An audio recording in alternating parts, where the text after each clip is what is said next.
Hello, hello. Happy Tuesday. So today's going to be a morning stream only. And yesterday we left off with this crash that I just could not figure out. I think it makes the most sense to put some time into it today and see if we can make progress. I don't know how long we should spend before we kind of cut our losses and try to move on. But yeah, let's look into this. Going to keep investing in the crash from yesterday. Godot crashes without a backtrace.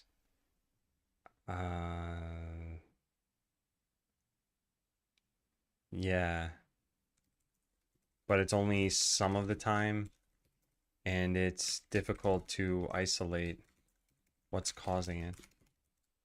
Hey, Matt. Yeah. Hey, Deller.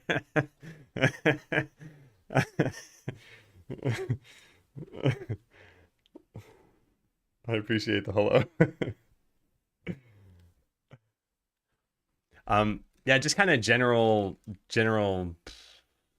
reminders or updates, I guess, is this week is still grit week, which is what I was calling stabilization mode, which is basically like paying any tech debts, that sort of thing. So solving this crash is a good idea. Then next week, starting on Monday, we'll work on the top-down shooter. I'm very excited for this. I think it's going to be a lot of fun. Also, I think each sub game that we make will hopefully kind of speed up every other sub game we make because we'll have done every pattern known to man.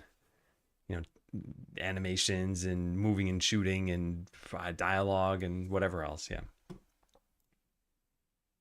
So many annoying pop-ups in chat. Yeah, I think it's in their best interest to just keep doing that stuff, even though I think it's kind of annoying as a viewer. They've added what daily watch streak.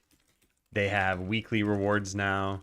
They have the leaderboards that they've always had for cheering and subs. The clip leaderboard too, I guess. What else do they have? Those combos or something on mobile. And now like moderator streaks or moderator anniversaries or something, as Rami shared yesterday. Yeah. Let me turn off. I get it. Yeah. And I think if you're using better Twitch TV or 7 TV, that you can turn off a lot of that stuff. So if you want to, I think look into those extensions. Okay, so where'd we leave off here?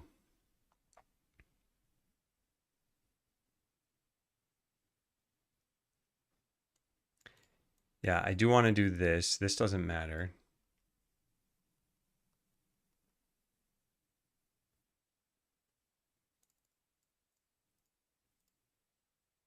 Hmm.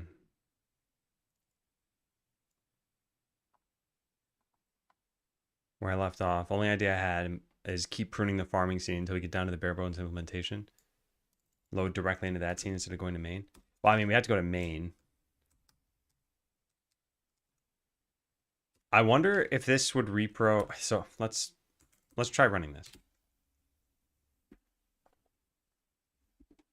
I like my VIP badge. Can I give you a badge on YouTube? I could just give it to you there. But yeah, I think the chat experience here is better. I have the Twitch pop out where not a lot of this stuff shows up. If you ever want to watch through this, or not watch through this, sorry, but chat through this, this is at least decent. There are also custom chat apps you could use for Twitch chat. What am I doing? Oh yeah, I'm trying to crash this thing. So it did not crash there. I don't know where we left off. I want to just see if I run this a few times, does it crash? I don't even have to move anything, right? I can just hit quit. Yeah, so there, it crashed. Hey, Chevalton, yeah, more grit. More never actually getting anything done that's fun. I was thinking about this more. I know I've talked about this a bunch, but the whole like don't save all the bad tasks for the end of the project. This is stealing the focus. I think another reason why you shouldn't do this is players expect updates.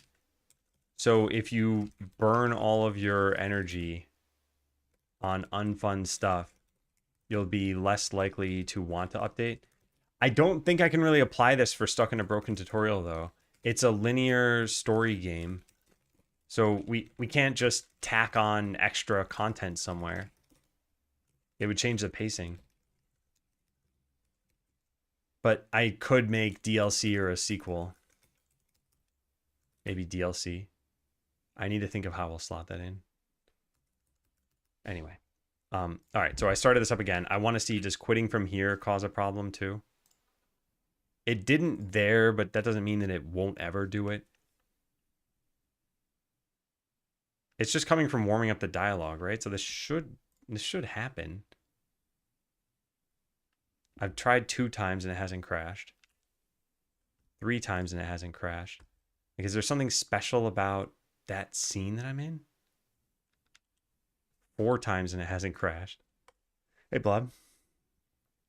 Pop-out's pretty cool. That's what I use every day. Yeah, weird. It's not crashing here. It crashes when we go into this. Free play before sidekick. So let's take a look. Maybe it's just coincidence. Maybe not. I don't know.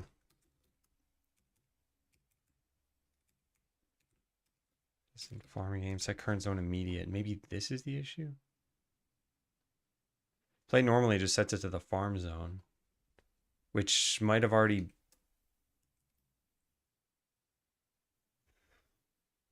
No, I don't think this matters. Does this matter?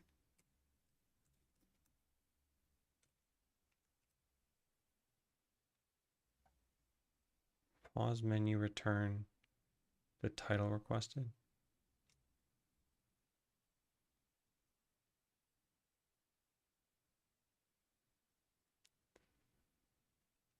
I don't know. Yeah, I don't know.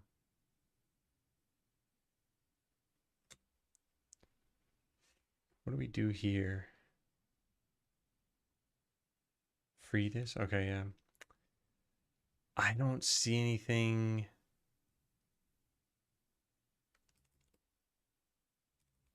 Set current zone on next frame, town zone. What is this?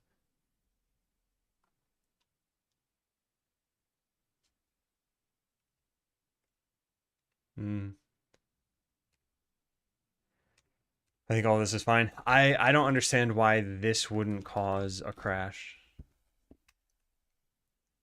If I just set this to play normally, it should eventually crash. Yeah, and it doesn't. And if it's true that this will never crash, then this is significant. And I think I've done it 6 or 7 times now and it hasn't. But there's some timing thing here that's going on, and it's just really hard to... Yeah, it's really hard to say, will it never crash? I mean, it's kind of like a halting problem. But yeah, the rate of crashing in the other scene is much, much higher. So something's got to be going on there, right? Yeah, it hasn't crashed here at all. And then I change this to... Let's try this one. Does it crash in the house? The cuttlefish?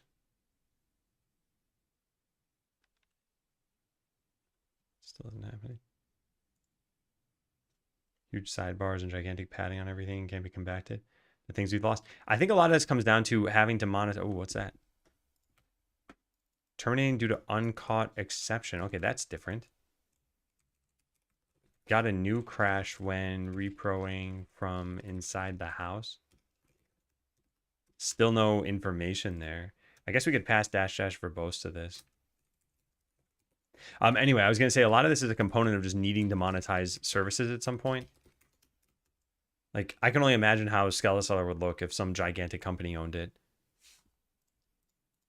They'd probably artificially pad content. They'd probably, make DLC or paid things or prey on addiction more. I don't know. That just, a lot of this, it comes down to how do people want to make money. All right, should we just pass in -- verbose? Would that even help?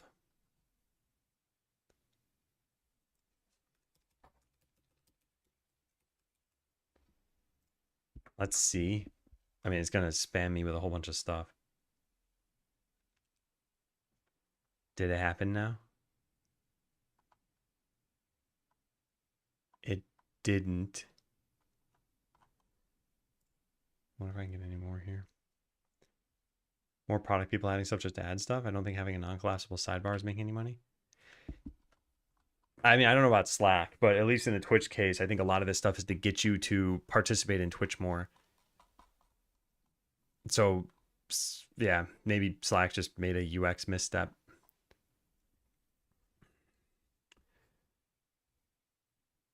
All right. So still in use. Handle crash. Dumping the backtrace. Mm, hmm. Well, no, this is still crashing now. So it happens here. It just doesn't happen when I say play normally.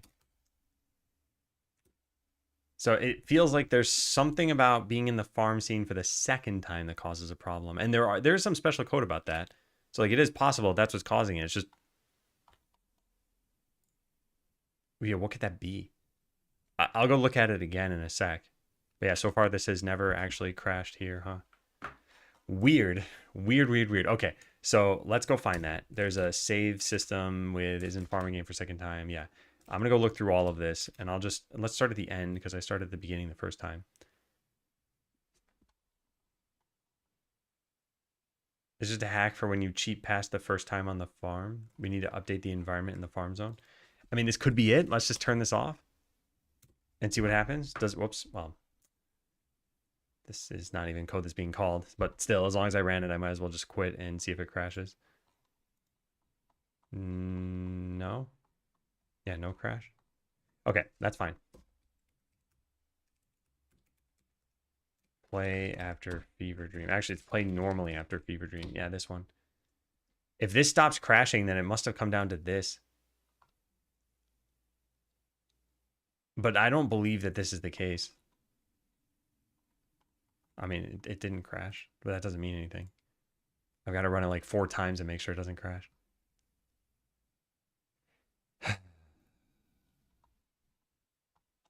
Okay, no crash here either. Let's run it 2 more times.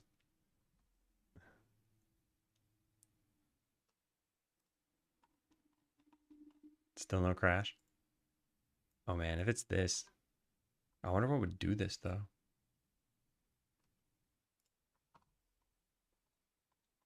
So let's take a look at this function. What is this doing? We load the environment. If there was already environment, we free it and we add the new one. Is there something else with an environment that's happening here? Hey, noob. Welcome in. Hey, Free Africa.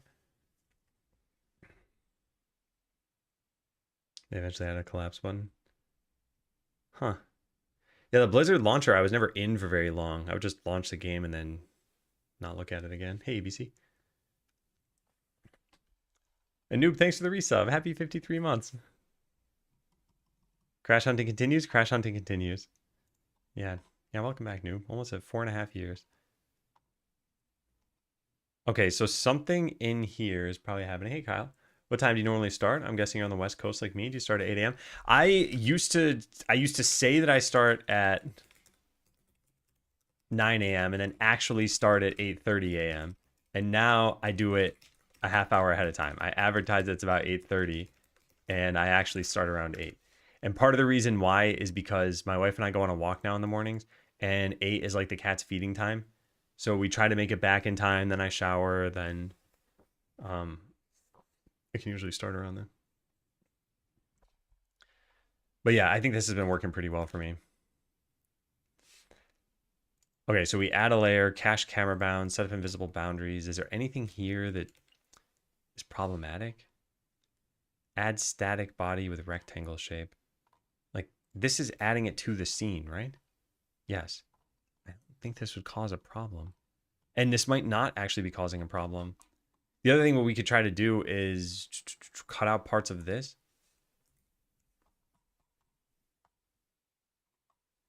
Yeah. Where is the code to set this environment up? It's whatever calls this thing. Why is F12 not working? There it is. Yeah, this code right here. So farm zone.load environment. What if I just call this from play normally? Let's try that.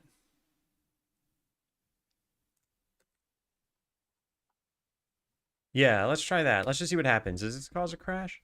Oh, wait. Well, I'm not actually testing anything. But I'm still going to run this. Again, if I ever started, I might as well just get some data on this. Yeah, it didn't crash here. But this doesn't mean anything. Flow control flags. I want to set this back to play normally. So now we're back in the case that had never crashed, but I'm calling a function that might be the cause of crashes. And does it? No, so far it does not. Like I want to figure out the difference because this seems to be significant. I've run this now like 11 times and it hasn't crashed. So there's almost no chance of that just being random. You know, if you flip a coin 50 times and you get heads every single time, it's probably just not going to show tails at that point. But it's not a guarantee because it's still probability. So that's possibly what's happening here. All right, I'll try one more time. I don't think this function is significant, or at least not on its own it isn't. Yeah, it isn't crashing here no matter what. So this code that I added here to farming game that causes it to load the environment, I don't think that's the issue. Although it seemed like cutting this out. What if it's energy meter.wiggle when low? what if this is causing the problem? Oh man, wouldn't that be funny? Wouldn't that be funny? Played through a few runs, found it really fun. Actually ended up sleeping at like 3 a.m. Oh wow, nice. Yeah. Yeah, thanks for trying it. Thanks for getting it. I've been watching someone play Skeleseller. She did like a 5-hour stream on YouTube, and I've watched maybe like 2 hours of it. And it's been pretty neat to just sit back and watch someone enjoy it again. But yeah.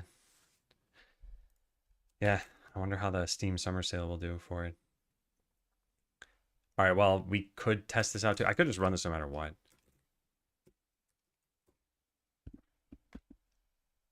Oh, wait, no, it's not running no matter what. There's still a gate around play normally there. I need this to be way smaller so I can actually read this. There we go. Let's turn this off too.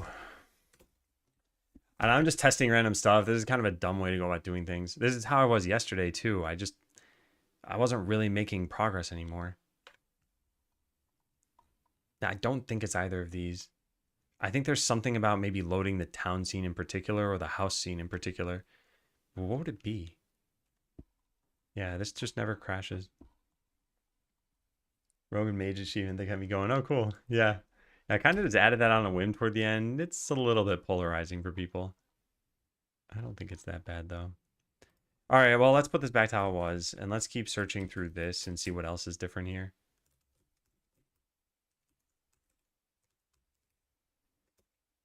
This doesn't matter. None of the stuff in main matters here. Yeah, none of the stuff in there. So there's 4 instances that do not matter. Can I go back to the search results? Can you delete these from here? Exclude or remove. Oh, remove. Interesting. Oh, nice. Okay. That doesn't matter. This, I guess, controls which scene we load, and we load the after dream scene. I don't think there's any meaningful difference here, though. Before dream looks like this, and after dream looks probably the same. Yeah. Yeah, they're the same scene hierarchy. Yes, the tile maps are different, but that shouldn't matter. So I don't think this is important. Let's keep looking at this.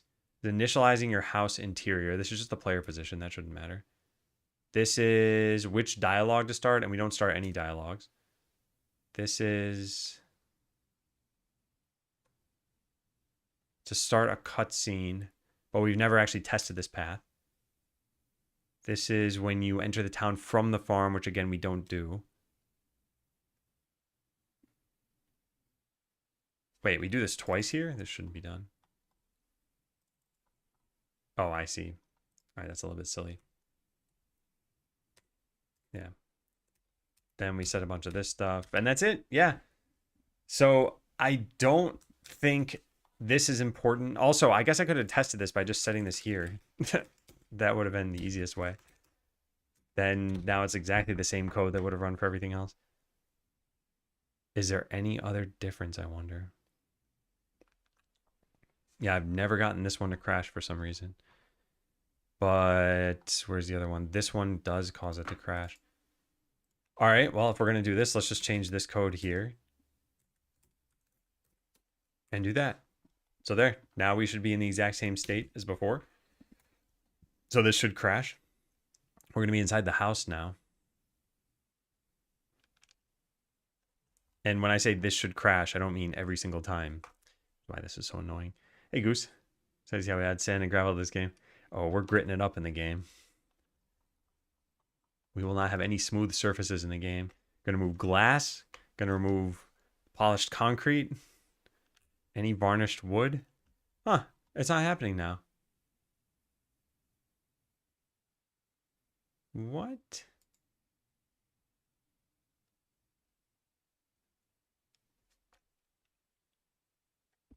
Yeah, what?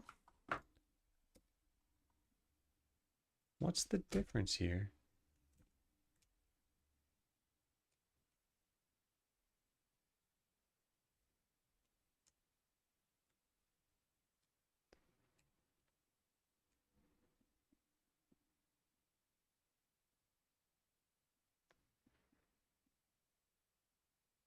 This is the only thing that seems to be different. That's it. Yeah, that's it. So this never crashes. Load environment has to be something important. Hey, Jesta. I can't even spell Twitch. Yeah, it's got to be important. It's got to be this somehow. But how? Hey, Chili. I really, really want to get to the bottom of this, and I also really want to move on from this. So if we can just get an early win here, that'd be great. I'd like to see this crash as is. This is the only difference, and it's still not crashing. And we just even this out, right? All right, let me try changing this. I don't think there's any other difference though. So we should still be in the house. It should still be running pretty much the identical code. But now it'll occasionally crash. It's too occasional. It's not happening anymore.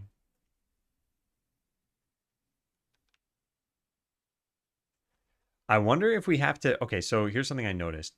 When we load in, it spews a bunch of text over here. And then there's a little bit of a pause. And then it spews some more... No, it didn't spew some more that time. Oh, no, there it is. Yeah. It was delayed on whatever that extra text was. What was that? And then it crashed. Okay, let me watch the VOD. When we load in, it... Because something weird is going on.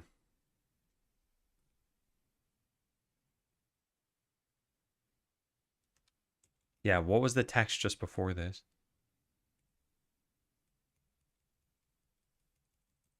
So it was here, completed load at hover, and then we go forward a little bit. Whoops, too far. Wait, what? That can't be it. Where'd the hover thing go? There's confirm.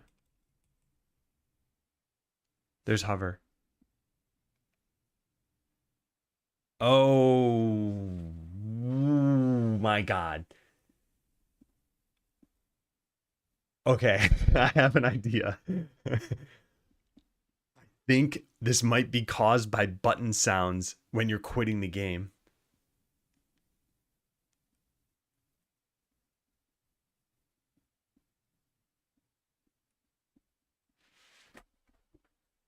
Oh my goodness. I never even thought of this.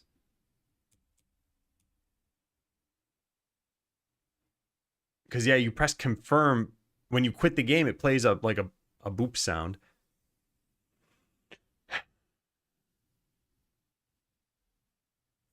I don't know why that would cause a problem, but that's the only thing I could think of. Is it maybe loading that sound takes a little bit too long?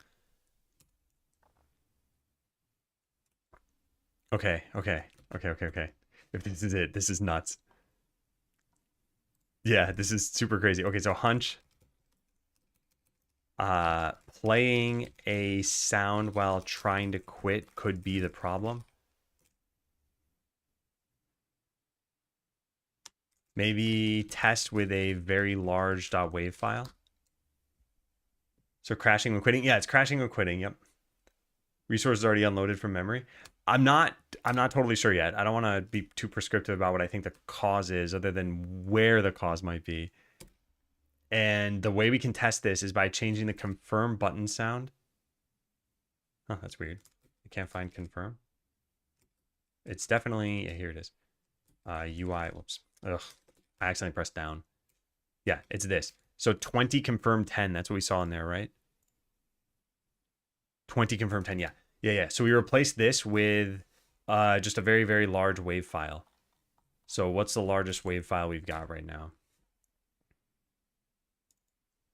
Game, assets, audio, music. Platformer has 6 megabytes. Yeah. Okay, let's do that. So Architect Realm Creepy. I got to get the full path to this, though. Did that work?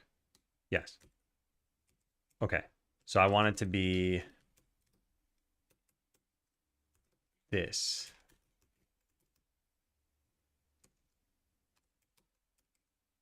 Okay, so now when you try clicking a button, it's going to play a 6 megabyte wave file.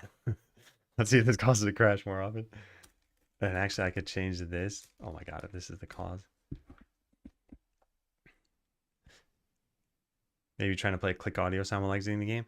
I'm still not totally sure that this is the problem. This didn't seem like an issue here. Completed load for 20 confirmed 10. Wait, what? How is it still loading that? 20 confirm. Just find in files. Did I change the wrong thing? It certainly seems like I did. What did I change? Oh, I changed confirm 2. Whoops. Was that the same path? No, I just changed the wrong thing. Okay, yeah, my bad. I just wasn't paying attention.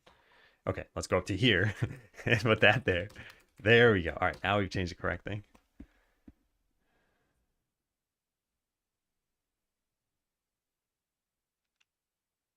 It didn't crash. Did it try loading this? It did try loading this. Loading resource. Completed load. Does this happen synchronously? Like button sounds? We play confirm. Yeah, right here.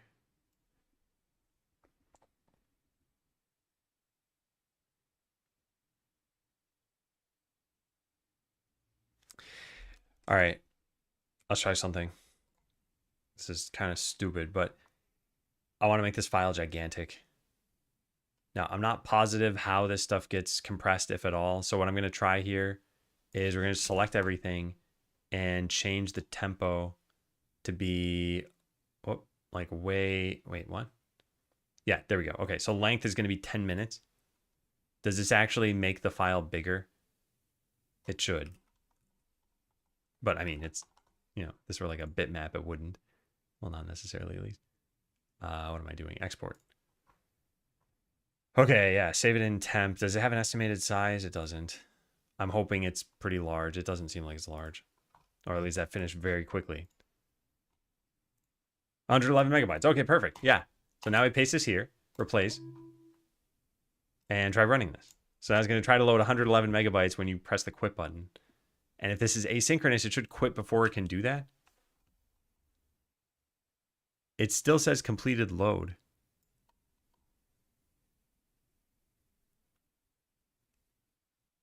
How is it doing it that fast? All right. Well, let's make it even longer. Change tempo. It's 10 minutes right now. I want it to be maybe 30 minutes. Should be 1800 seconds. Let's just set it to this. All right, this is probably gonna take a long time.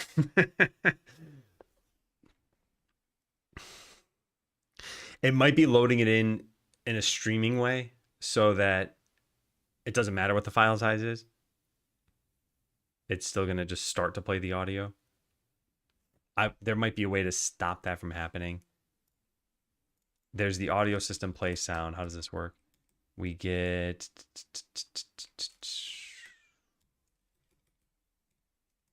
I don't know which one of these is going to be, but whatever. Audio player, audio stream player. Yeah. Stream needs to be set to an audio stream resource. So I don't think this really matters. Can we turn off streaming? Well, I mean, I already produced this, so let's just export this to disk. Is this gigantic? This is probably gigantic. It writes pretty quickly, but how big is the file? It is half a gigabyte. So let's keep both of these. Let's replace this with a 3. I know I typed that wrong. It doesn't matter. And then that, and then we load this, go to, hey Franken. This is the wrong project. It's re-importing. It's going to take a long time. Hey, Puelo. Reminds me when you made the dialog file huge by duplicating the same string. I mean, it does help sometimes. I don't think it's going to help in this case because I think this is streaming in audio. Any progress on the crash? I have a hunch that maybe it's because we're trying to play audio when we quit, but I don't think it's this. The other thing maybe we could try is try playing like every single sound we have. All right, so if we can't do this by volume of one file, we should do it by volume of many files. Quantity, I should say. All right, so just revert this. This is a waste. It should re-import. It's not. Let's find it though, and then just manually re-import it. There we go. So this should be down to a very small file size, right? Yeah, 6 megabytes. This one still exists. I don't really care about that. We can keep it around if we want.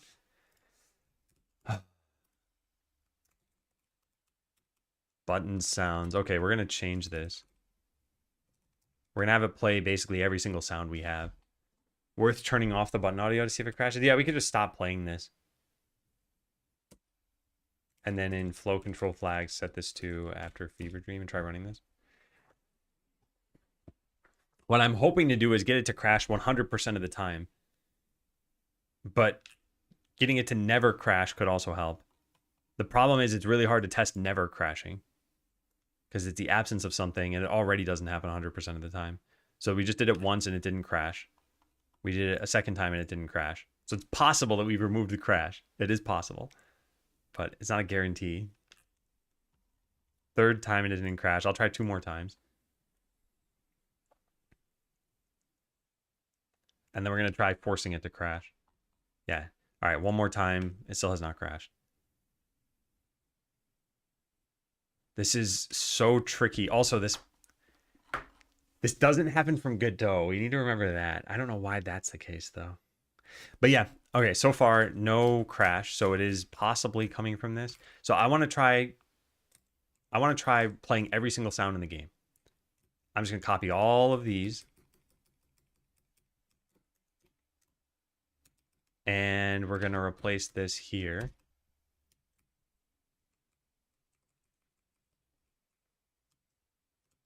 I want it to not... Oh, no, that's fine. Okay. Audio system, play sound. There we go. And then we just replace this with sound ID dot. Perfect. Okay, so now we're trying to play every single sound. Could be the side effect of a debugger being attached. That is a very good point. No, wait. It is a good point, but it can't be that because we also see this when we launch from the command line. Yeah. Hey, Corpsey. All right, so it does load everything, but then there's no problem. It doesn't crash. Man. Hey, TJ. Been bug testing at work. Turns out I'm really good at breaking things. Ah, okay, there's a crash. So now will this happen from here if I say play normally? Because it's never crashed in this state.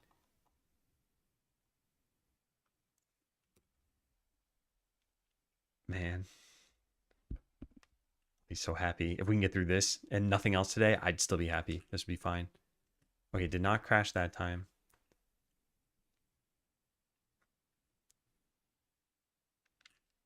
Yeah, I've never gotten it to crash here and still haven't gotten it to crash here. And I'm kind of surprised this didn't like 100% crash it when I added this. Yeah, no, it's still not crashing. But turning the audio off seemed to make it not crash the other one. Like audio seems significant, but maybe audio is not the full picture.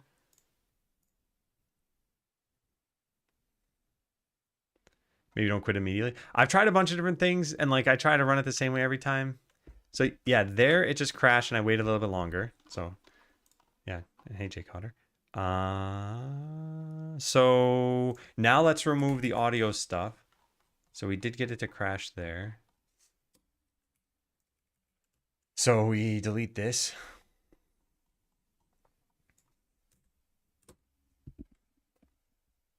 And now I'm guessing it won't crash again. I never thought audio could cause this problem. So I never put it in my repro, but now we got to go try that with the repro.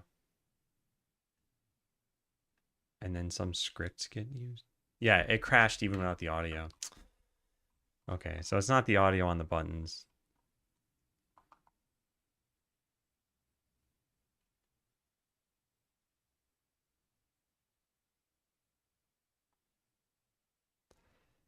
Man. Wait, what did it try doing right before it said this?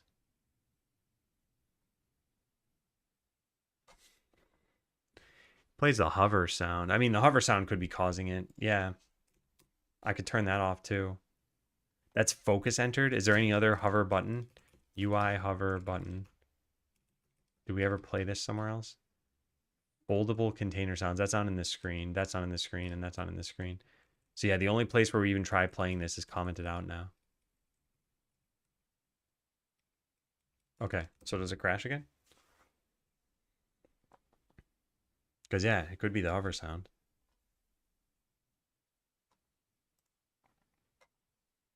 No crash.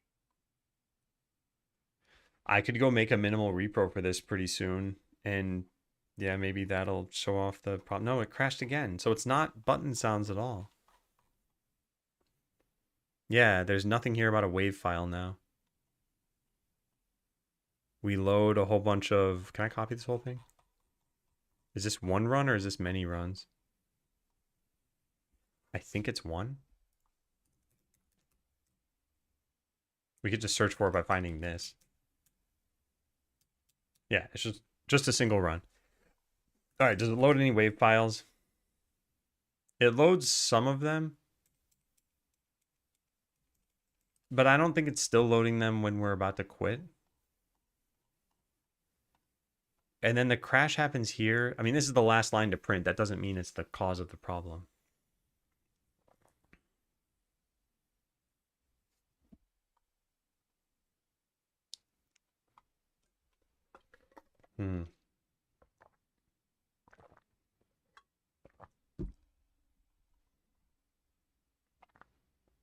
Maybe it just has to do with button handlers.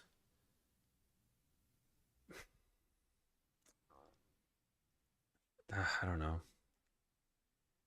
Like, yeah, I don't know. All right, so it doesn't seem to be this. Large wave files don't even cause a problem because audio streams in. But playing like 30 sound effects at once didn't change the repro, and cutting out sounds altogether still allowed the game to crash.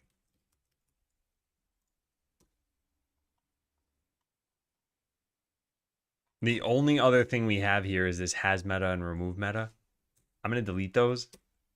In fact, let's just delete the entire focus handler.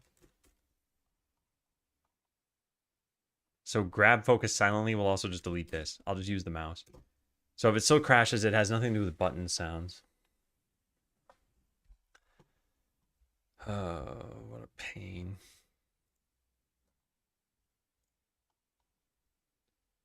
What a pain.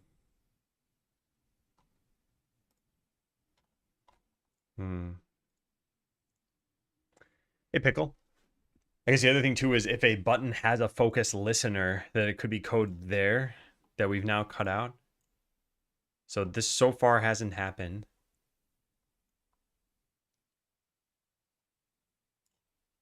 And now it crashed. Okay. All right, so still crashes. So button sounds doesn't have anything to do with this.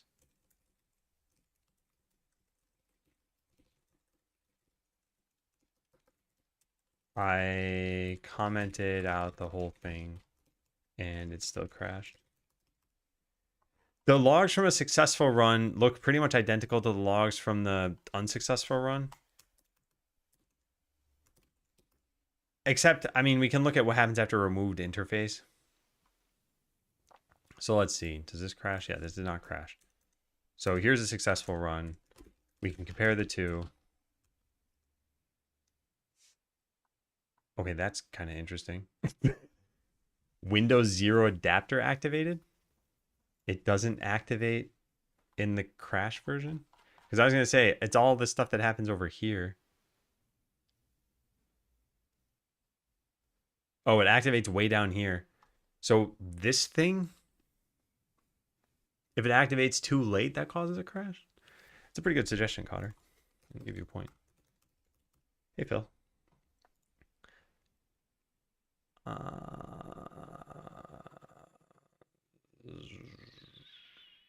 So what is this thing? And also, initial update completed. It never completed in the success case. Is there some way to detect this? Like, if I click this, can I tell that it's going to crash? Can we find that accessibility thing? How do you even search this? Accessibility. Okay, it has not printed out. So now what? It's going to crash because it didn't print out? It's not there at all, is it? Or did I search for the wrong thing? Accessibility. Oh, there it is. It was right at the beginning. Why didn't that find it? I searched here for accessibility. Oh, because it only goes in one direction. Oh, man. Okay. That's stupid. So, yeah, we need to close it before this thing finishes loading. Is there a filter you can apply to this? And is this even relevant? It did at the beginning that time. Is there a filter? There's a filter in VS Code you could apply. I don't see one here. No, I don't see one here. That's too bad. Yeah, I wanted to just print the line about accessibility. Here it printed down there.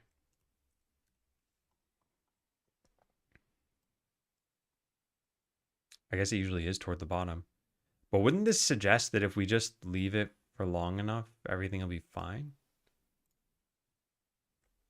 Hey, Zorf.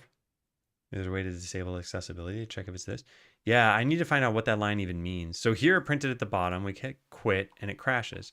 So yeah, it looks like if it prints at the bottom that we have a problem. So it printed at the bottom again. We try quitting. It crashes.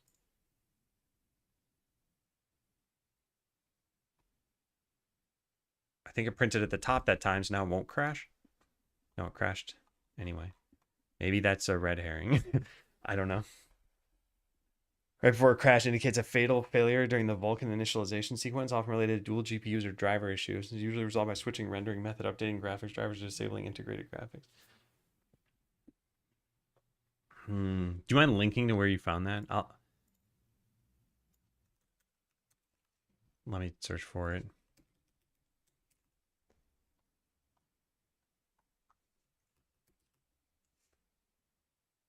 Windows 0 adapter created.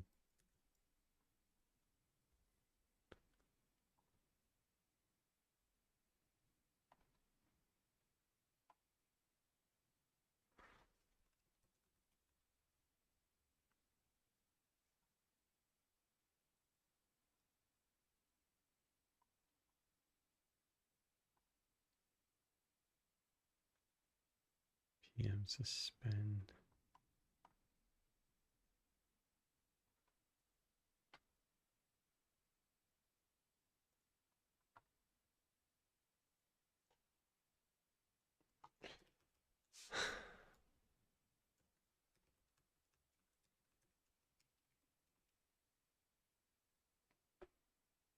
All right, they don't have anything here. I wonder Windows 0 adapter, maybe accessibility.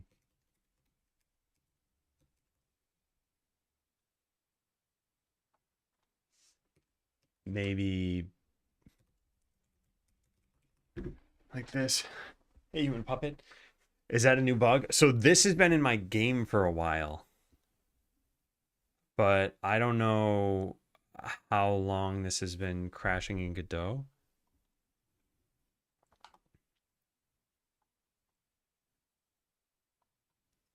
System wakes up from sleep mode. It's not entirely consistent.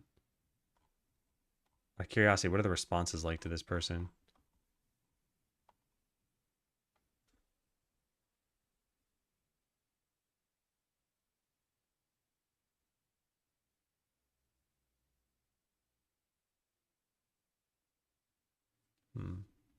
Hey, Atomic.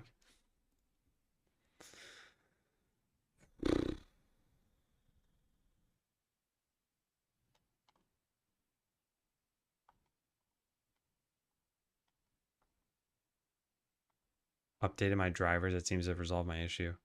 Man, if this is a driver issue, I'm going to be so annoyed. Because it means it wasn't really something we could find easily.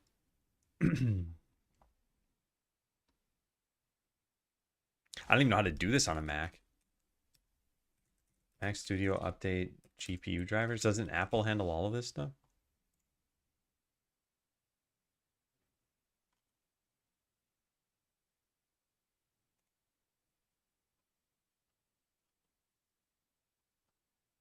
I've never even thought about this.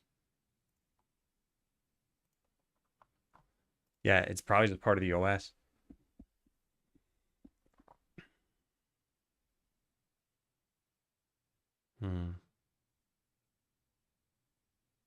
I mean, we don't know for sure that this is causing the problem. Like, this one crashed. So how about we start annotating these? So close this, this, this. This is a crash. This is just a diff. This is a success. This is, wait, what? This is another success. What did I have here, though? I have another crash. Yeah, so select all. The crash on Windows as well. I haven't tested on Windows. Crash. Okay, so let's compare this with the other crash. Yeah, so this line just shows up in like seemingly random places. This said activated and initial update completed. This one just said activated. It did not have the update completed. And then, yeah, they crashed. But in a success case, so like we compared this with a success case.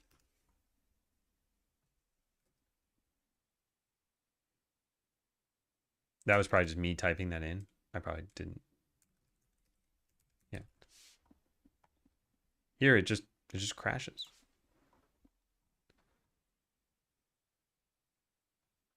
Yeah, I don't know if these are related. There's no difference in output until we get to the crash.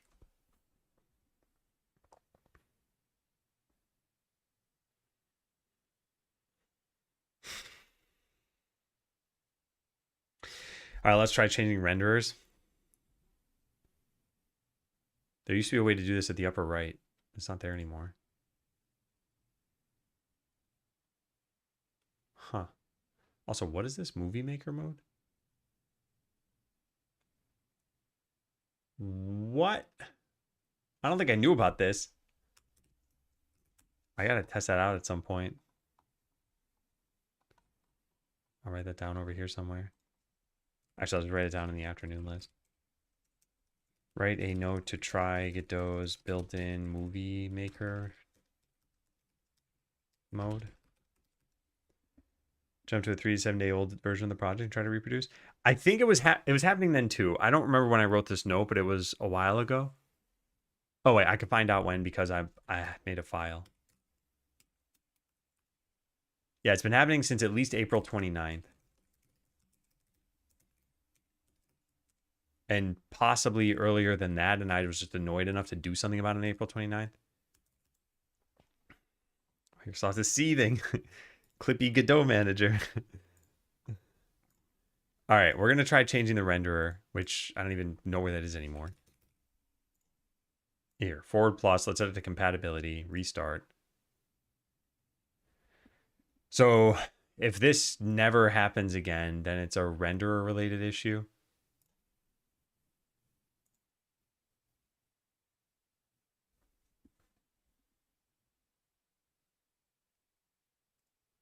No, it crashed immediately. All right, so it's not related to the renderer. I guess that's good. Let's set the renderer back to what it was.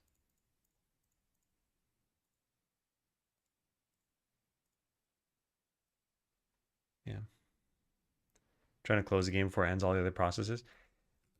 I don't I just don't know what's causing this exactly. So it is possible, I guess. It doesn't seem like it's due to the renderer. I tried changing to compatibility and it still crashed. What was the other thing we noticed is just the only difference between crash and success.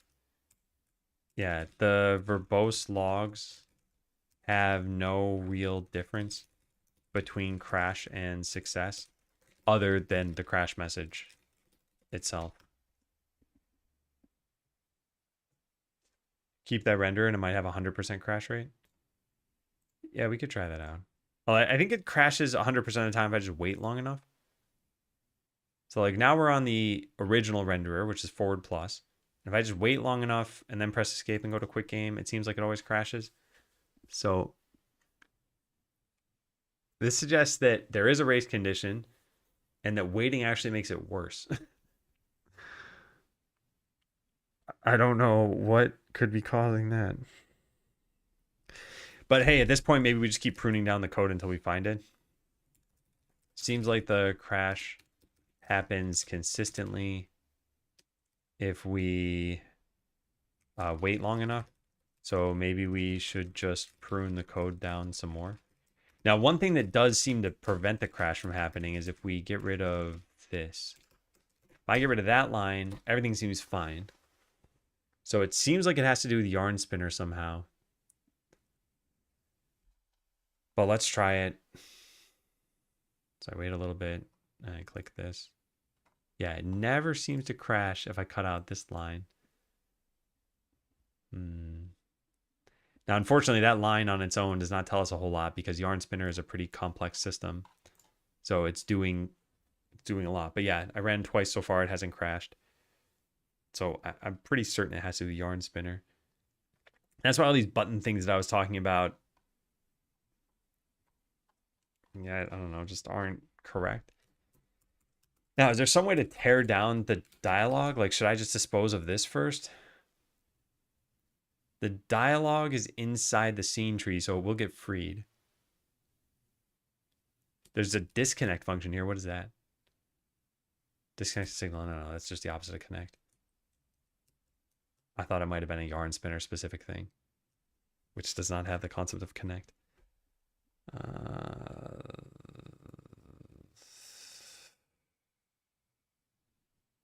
There's no like clean up. There's clear all on dialogue complete. Clear all event handlers.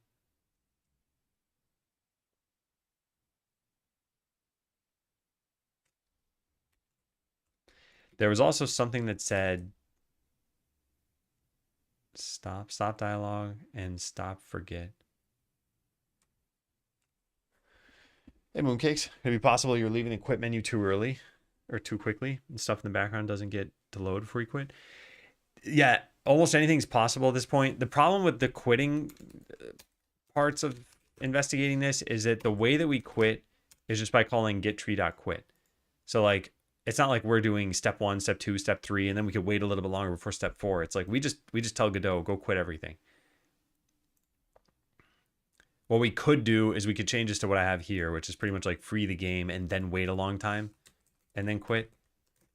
So like we could wait for, let's say, I mean, I did this a bunch of times, but we could have just done something like, actually, this is fine. Let's just do a for in I equals 0, I is less than 300, I plus plus. Okay, so we wait for 300 frames now before quitting. Hey, DevZone. At some point you may have to compile extra version of the engine with debug symbols and reproduce it there. Yeah, and I had a compiled version of the engine. I didn't see anything different with the output, and I didn't want to load GDB or anything.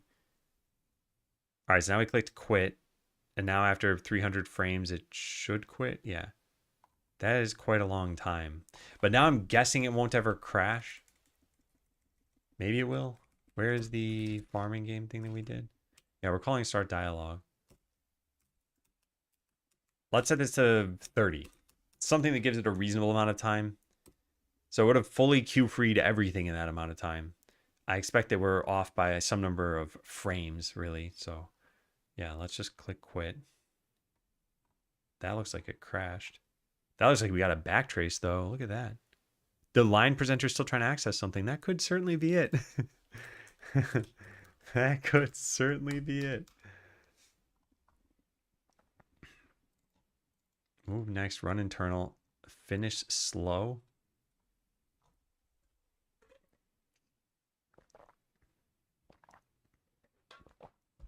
Interesting. Okay, what is finish slow?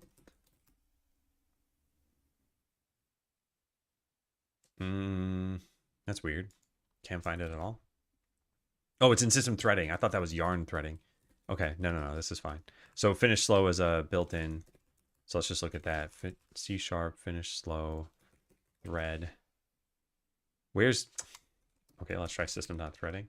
I just want to find the documentation for this. Here we go. It's got to be in here somewhere, right?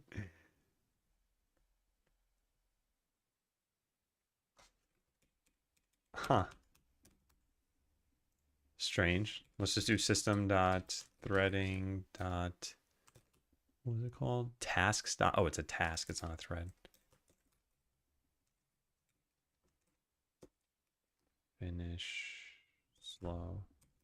Found ya. What do you do? Delegate didn't execute. No children. Safely call the remaining finished stages.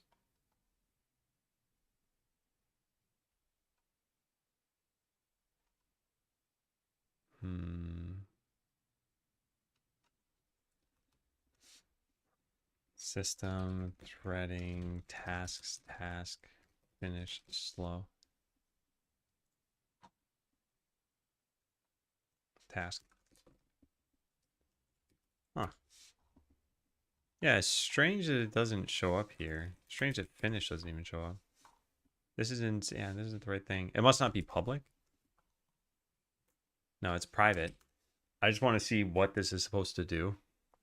But anyway, let's not focus in on that too much. Let's go back to the beginning of this. There should be a start dialogue call at the beginning of all of this, right? There is not, but that's possibly because it's done asynchronously. So yeah, we get to hear from an async task method builder. Then we do a whole bunch of run stuff, run.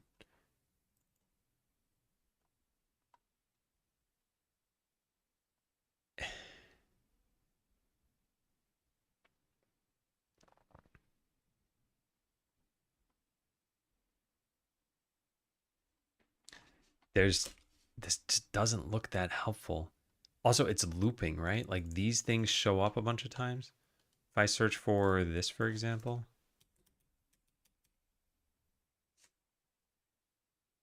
Yeah. Okay, well, I think this is critical. I want to write this down before I forget. Wherever I did that for loop of waiting for another frame, where did I put that? Await, get tree. Next frame. Oh, right. It's coming from main. What am I doing? Yeah, it's right here.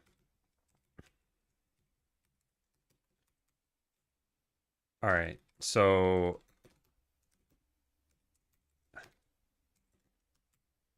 this code led to a very long stack trace that shows yarn spinner at fault. I don't think I want to paste the whole thing, do I? But yeah, cannot access a disposed object. This totally makes sense.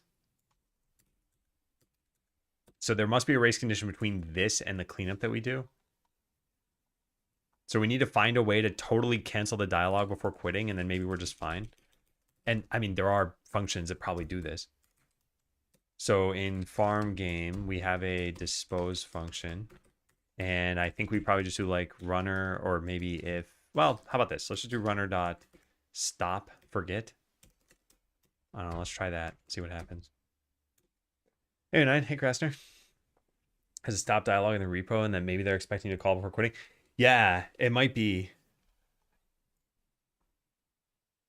Okay, so this still happened, but it's possible that now I'm causing the problem.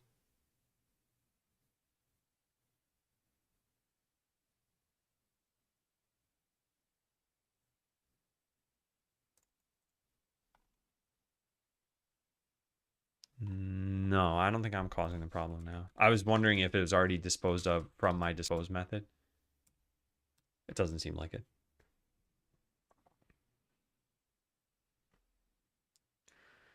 $8.79 dialogue runner, append print params, 2-string, and we call run localized line dialogue runner 912. Dialogue runner. Switch the thing on me at this. Yeah, last second. Here we go. Wait for all line presenter tasks to finish delivering the line. Okay. So, yeah, this is it. We need to stop this. There are tasks for all of these things, which means there's a way to cancel the task, right? Ending tasks dot. There's no get. I mean, I guess we can do a to list. And then 0. Is there a, there's cancel, stop? No. What is there here? Forget. I think forget is what we want. That awaits the task. How do you stop the task? Delay, yield, when all. Next frame. Shouldn't there be a way to cancel this?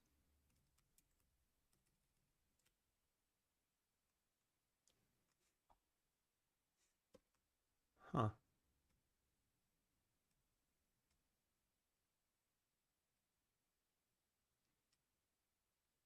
Does it inherit from something?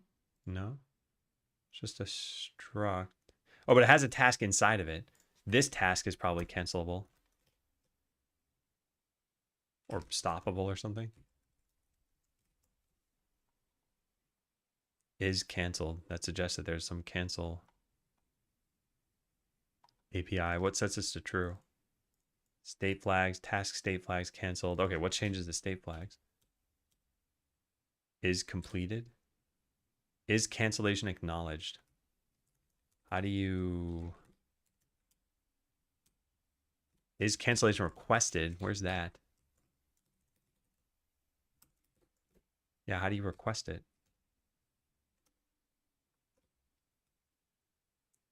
Props? Gotta find out more about this. Hey, method. You can only set cancellation token and wait. Task must exit some code on its own.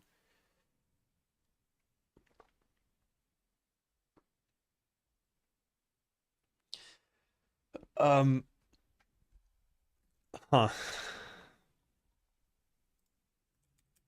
So we need some way of like force stopping yarn spinner.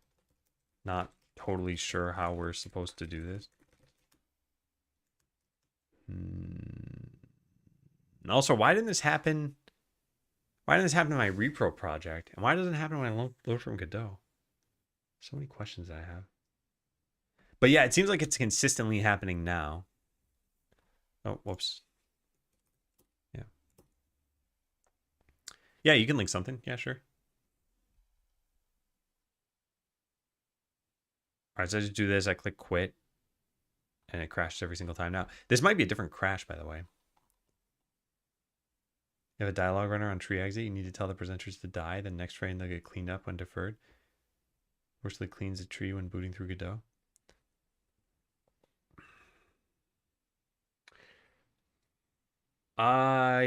Yeah. We're freeing everything though. I would expect, and maybe this is the bug, is that dialogue runner would have a dispose function that does whatever needs to be done. Stop dialogue immediately, cancels any currently running dialogue presenters. Yeah, let's just try this. I'm gonna snooze the ad for a second. All right, what am I doing here? I'm doing it here. I'm doing stop forget. Maybe just stop is what I want. This is not awaited.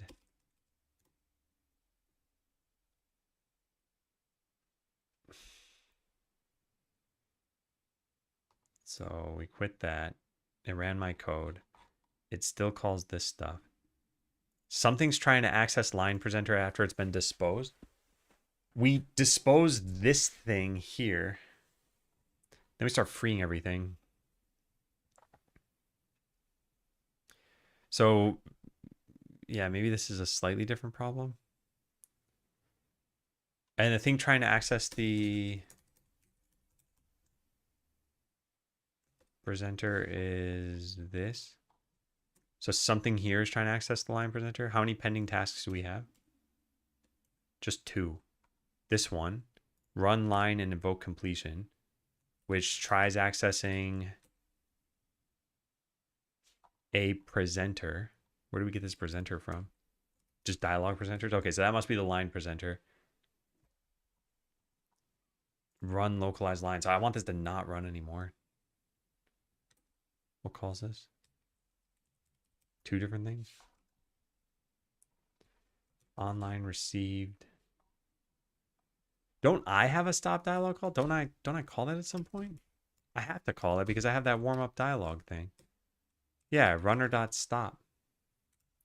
And I await it,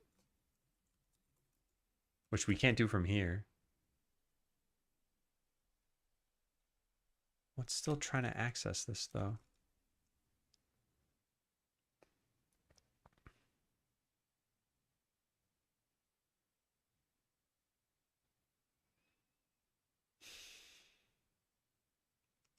I mean, maybe we do this from a different thing. Let's. Ugh, I don't like this at all.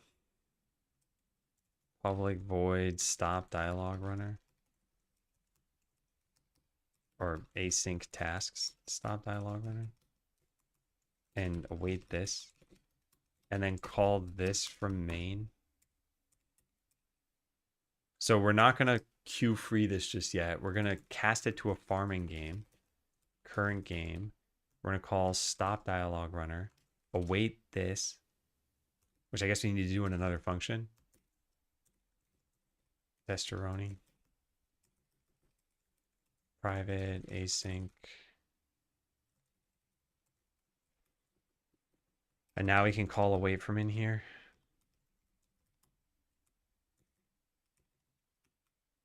And then do this stuff.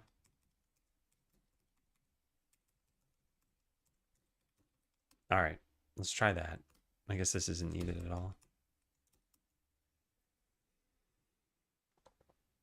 Check parallel stack. You'd see all threads call stacks. Maybe there'd be a clue.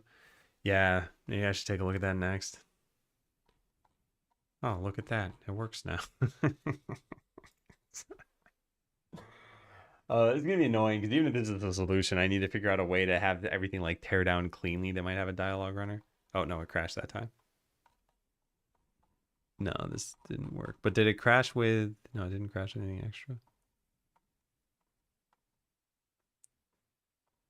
So it's possible there are 2 causes of the crash, or 2 different crashes, I should say, and that we're hitting them both. And that I just addressed whatever the yarn spinner one is, though. It's got to have to do with yarn spinner, though. We know this because if I go and turn off start dialogue, yeah, if I turn this off, then it doesn't crash anymore. And stop should just be a no-op in that case. So here it's waiting, what, 30 frames or something? This is longer than 30 frames. Oh, because stop never returned?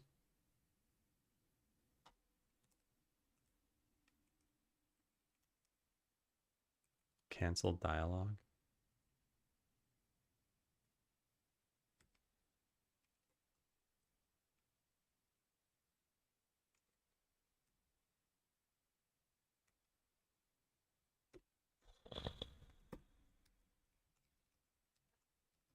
All right, I got to take a break. I'm going to put a breakpoint here, and I'm going to write down what ABC said. All right, I'll be back in a bit. Is it jump time? It's jump time.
All right, close the game. Okay, so I wanted to debug this and find out what's going on when we don't have anything to cancel, because it should be a no-op, but it probably isn't because it's never actually completing. So we go into here. I don't care about that. I do care about this. So make a new yarn task completion source, call cancel dialog, then await the task that comes out of this. But the cancellation source is null. So then the task that we get is waiting for activation. So this will never complete. Yeah. All right. So if we're going to file anything, I mean, maybe we should mention this somewhere. So where are the small issues that I talked about here? Small issues. These are all in Yarn Spinner anyway. Attempting to call dialog runner.stop when there's no ongoing dialogue will wait forever.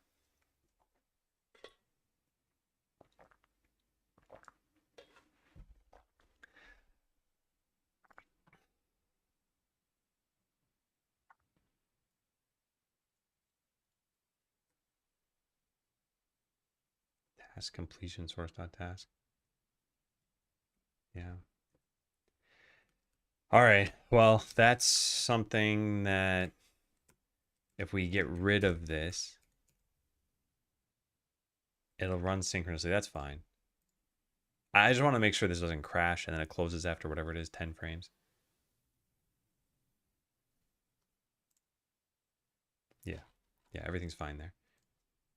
All right. I mean, we're pretty much certain it comes down to this. I'm still not certain though why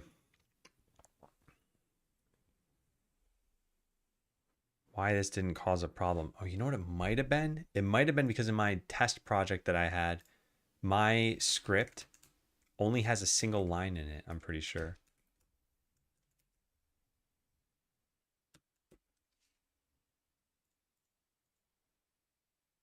Here. Yeah, maybe if I had just written this as a test a bunch of times, it would have worked. Let's try reproing this crash. Because then we can just work with a much smaller project. This would be way better. I just click quit. It doesn't crash. There's no way to do this, is there? No, there's some other piece of this puzzle that I'm still missing. I don't know how I'm missing it. What else could I possibly be doing?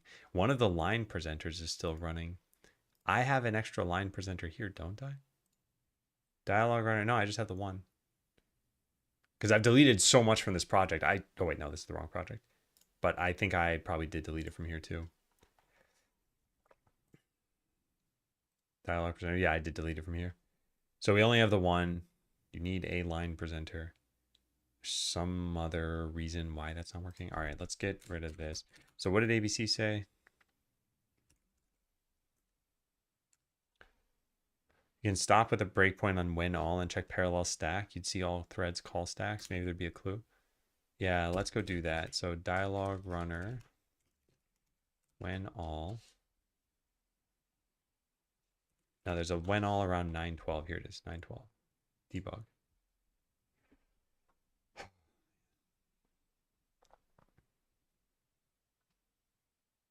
All right, so this is called from my start dialogue inside a farming game. Yes. Cool. So we get to this point. We have pending tasks. We should have 2, I believe. Yeah, we have 2. Oh, wait, it says right here.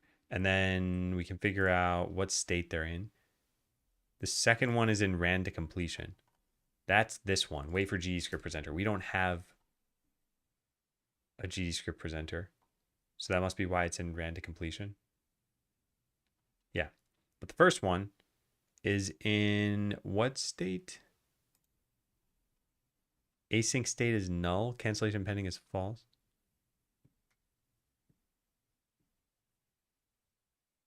Waiting for activation. All right, what does that mean exactly? C# task waiting for activate. Because I took this to mean that we never even started it. Task is waiting to be activated and scheduled internally by .NET infrastructure. So how do you activate a task?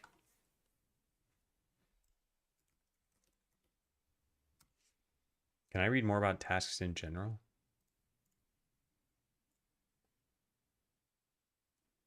Asynchronous operation that can be waited on and canceled. What does it mean to activate one of these? Like what's responsible for doing this? Run line and invoke completion. Run line async. This is what should be running, right? And this will lead to line presenter, which has run line async. Which does a bunch of stuff.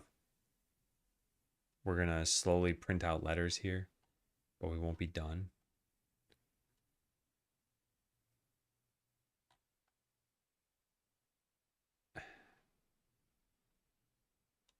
And then wait until the next line token here.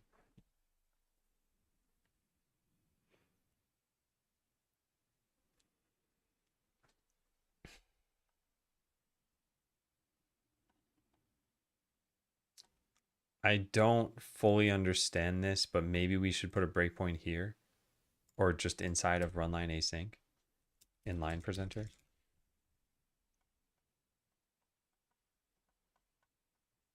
And find out where that's going. Did it crash? Yeah, it did. Well, it's crashing consistently now, although I don't know if I created a crash here. So run line async gets called from this. Yep, that's what I expect. But then what happens? The line that we get should be something like hello and welcome to Moondrop Village. Yeah, that's the first line in our dialogue. And then we should get to the just waiting for the next token, right? So none of this matters. We call on prepare for line. That shouldn't matter either. We only have the one handler, right? Yep. Then we call prepare for content. This is all good. We get down to here. Set a modulate, run typewriter. Okay, so this is going to take some time. So if I hit this button, it won't do anything. Yeah, now we get stuck here. And now we make it past the run typewriter. So now we get to wait until canceled. Next line token. Next line token is the thing that has the player continue.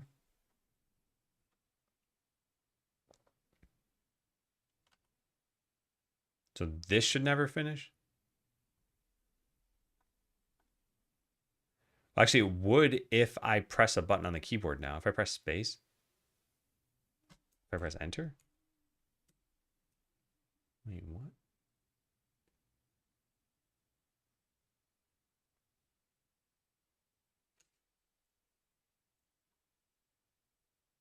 How do I move through the dialogue? That's weird. This is the dialog box on screen. And presumably there's text showing like here, but it's off screen. But I can't advance this. Strange. Strange.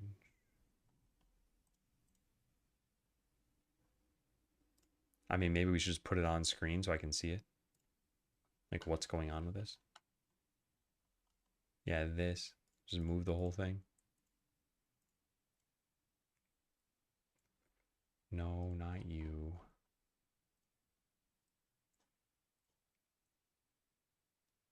There. It'll be visible now. Gonna look ugly. Yuck. I just want this to be on the screen. That's it. And I want to figure out what's controlling the size of this. Line presenter. Oh, here it is. Okay, and then the continue button. Let's move that over there. So this is going to look ugly. It's going to still be showing on top of the entire screen, but maybe we'll be able to see it typing out or something. Yeah, there we go. Oh, right. It won't be connected to the controller, so I have to click this. Okay. Oh, and now it's showing this exception in here. But just this, not the crash. It never shows the crash inside Godot for some reason. And apparently you can't easily copy this, huh? Yeah, weird. Maybe Godot just doesn't show crashes. I don't know. All right, I want to put a breakpoint in. I want to put a breakpoint here. We already have one. All right, so this is fine. It's, yep, whatever. It's typing out. Yep, so now I hit continue, and it should go to this. Yep, it did. But if I don't, then we're stuck here. So it's like it's not canceling the next line token.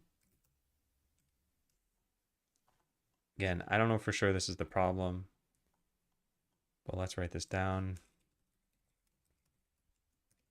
This is line presenter. Run line async.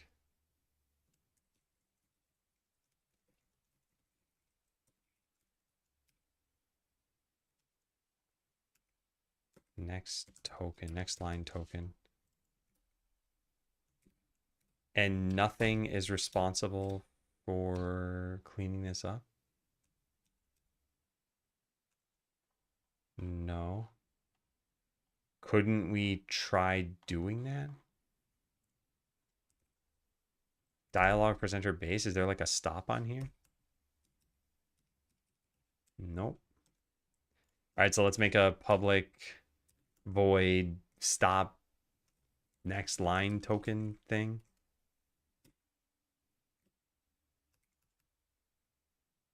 And then in here we go override that. This is an interface, right? Yeah, it's an interface.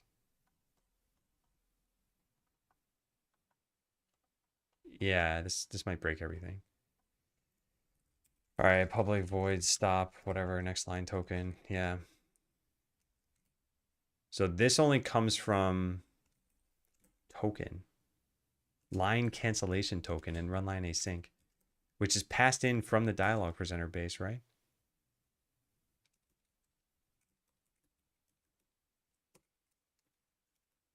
What calls this?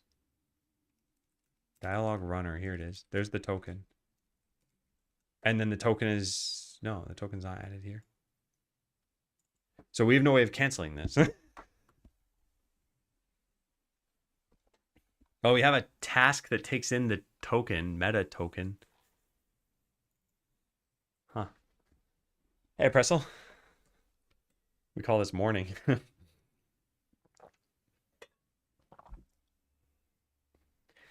Current line cancellation source dot token. Like, this is the stuff I got to get rid of somehow. Godot does not log crashes, by the way. I wonder why not.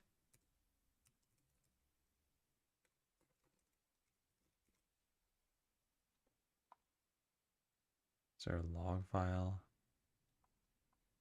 Editor crashing with no error output, log files, etc.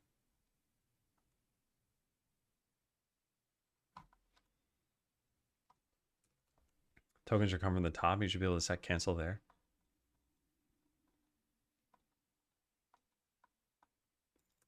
All right, hold on. We have a cancellation token source. What is this thing? System.threading. Okay. Oh, 125. Nice. Yeah, so we can call cancel on this. So when we stop the dialog runner, we want to save this off and then cancel it. These try disposing it. Okay, so then yeah, we just need to do that, right? Do we have a stop function? Yeah, we do. Cancel dialog. Aha. So they are trying to cancel it here. So then this isn't working correctly, maybe? Let's put a breakpoint there. Let's put a breakpoint here. I think we're making progress. I think we are. This might cause some other breakage to happen. No, I think we're good. Yeah, I think we're making progress. All right, so I don't care about this anymore. Just hit play. We wait for this. That's fine. Then we click quit. We get to cancel dialog. This better not go into the if statement. Good. So now the current line cancellation source, it does exist, and we cancel it. And then this also exists, and we cancel that. And we call dialog.stop. What does that even do? What does that do?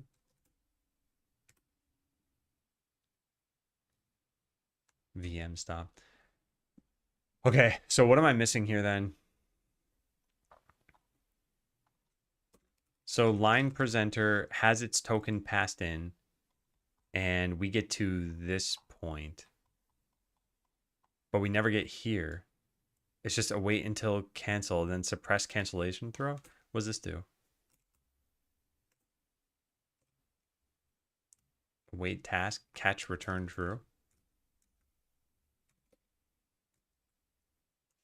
What?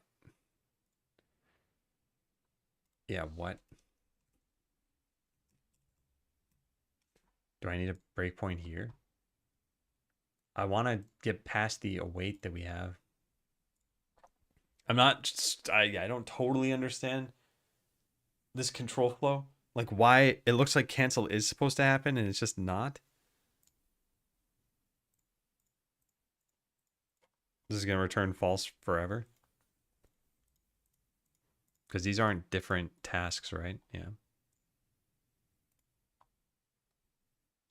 Oh, maybe it is. Yeah, they are. Okay, now I go to quit. And now we're going to call cancel. Which gets to this. So we're returning false from, yeah, it's hard to tell what this task is actually for.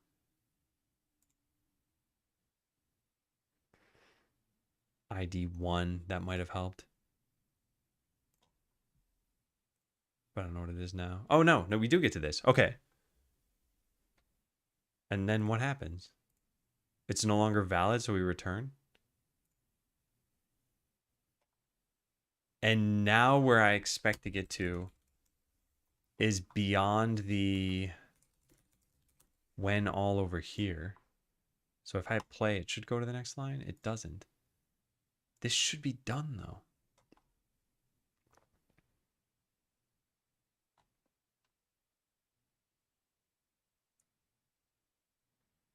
Something's wrong still, and I don't get it. Let me try this one more time.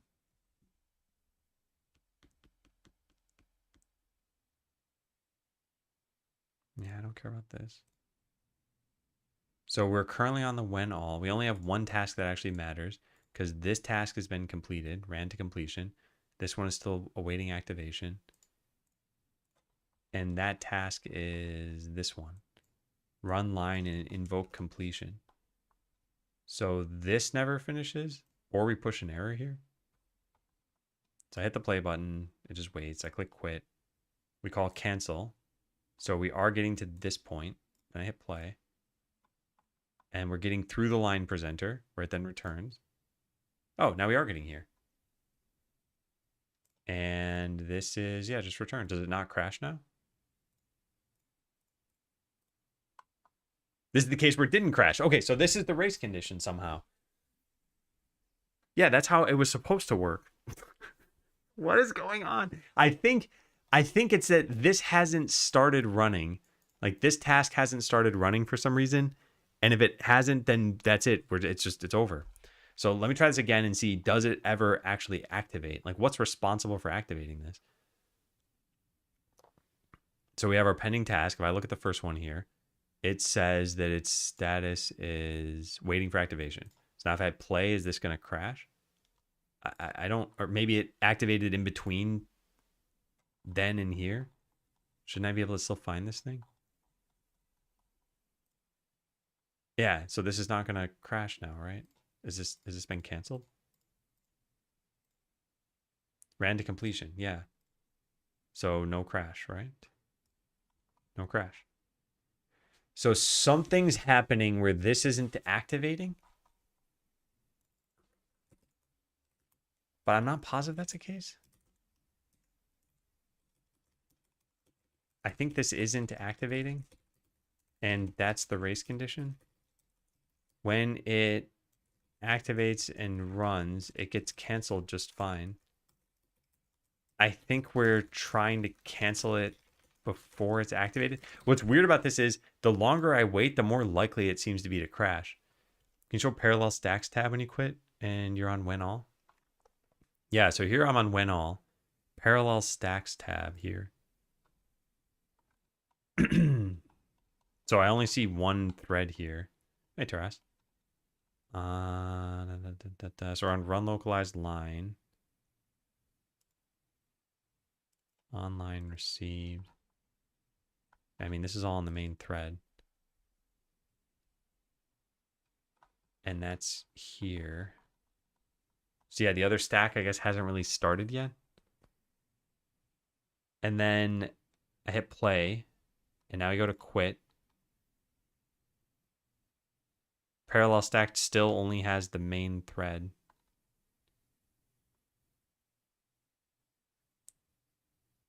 Hit play. This completes. This completes, and then it's not going to crash. Yeah. This is random completion. Oh, man. All right. Yeah, I guess when it's going to... Oh, wait. It crashed. What?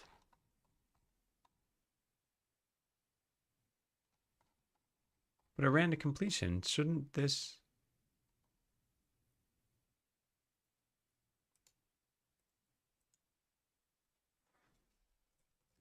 This may not be true.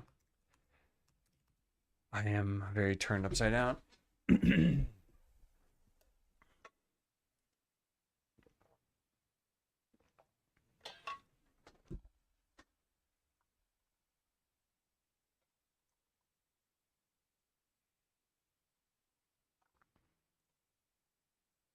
When we await this, this task should be activated, right? Oh, let's just hit play. No, it's already there on screen. What if I continue?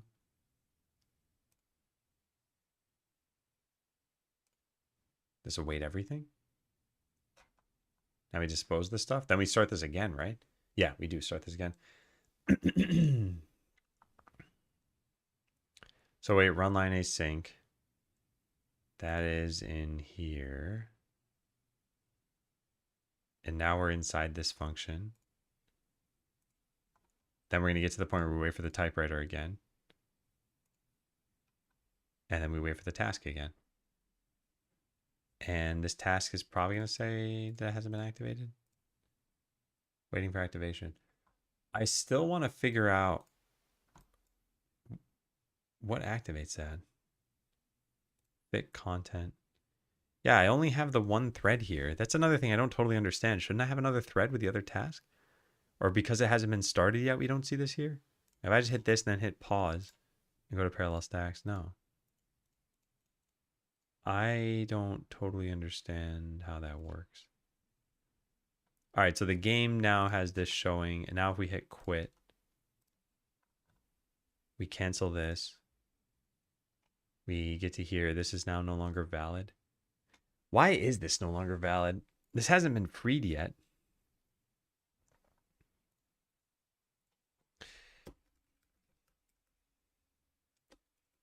Because what I've done here is I've called stop dialog runner, configure await true. This calls runner.stop. I guess we might not be here. I should probably just print this out. Stopping the dialog runner. And then queue free on the farming game. And then we eventually call quit.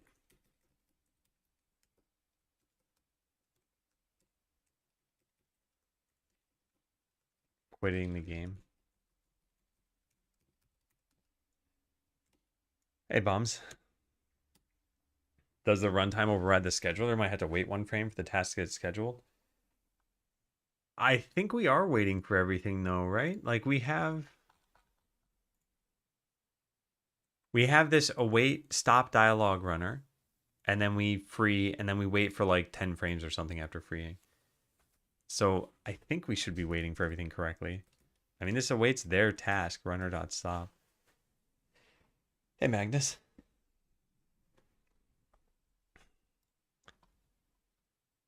Yeah.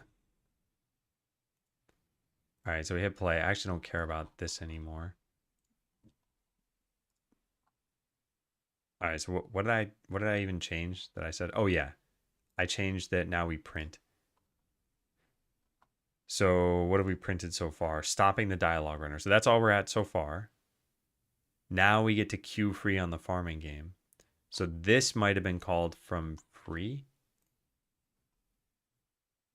But that means that the dialog runner would have been stopped already. What file are we in? Dialog runner. Yeah. So can we tell if this was stopped?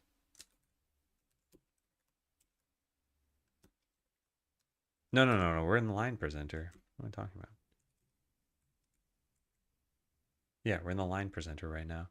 Oh, this might have a reference to the runner. Does it? It does. Oh, so we can just access this here. Well. Okay. So let's go look at this. This is saved as a private variable, so we should be able to access that. Current line. Oh, I'm in the wrong frame now. I had to go over to here. Dialog runner dot current line activation. Why is it not finding anything?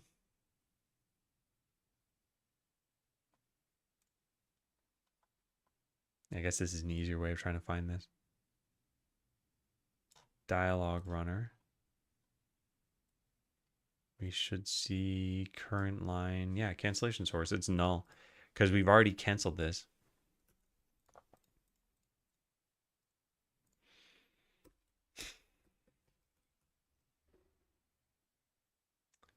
Yeah, we've already canceled this.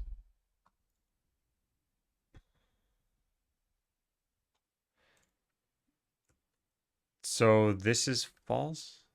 Yeah. Which means this has been freed already. Why is this running then if it's been freed? Because this happens directly after canceling? No, there should be some amount of time that happens in between these. Maybe that's what Blub was talking about? Like, I almost wonder if I should just wait one frame here.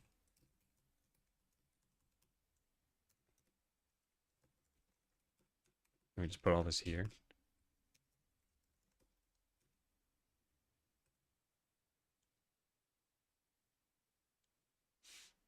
Hey, Trackley. Oh, so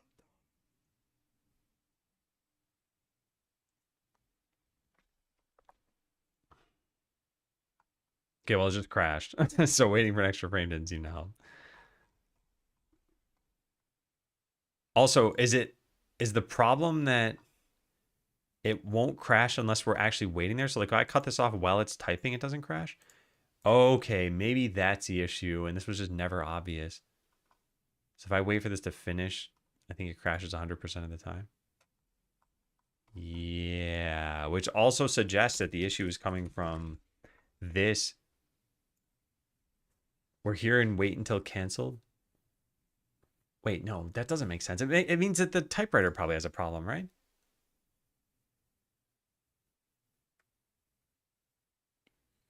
Yeah, but we have the hurry up token and we cancel that too. Oh my God, this is so confusing.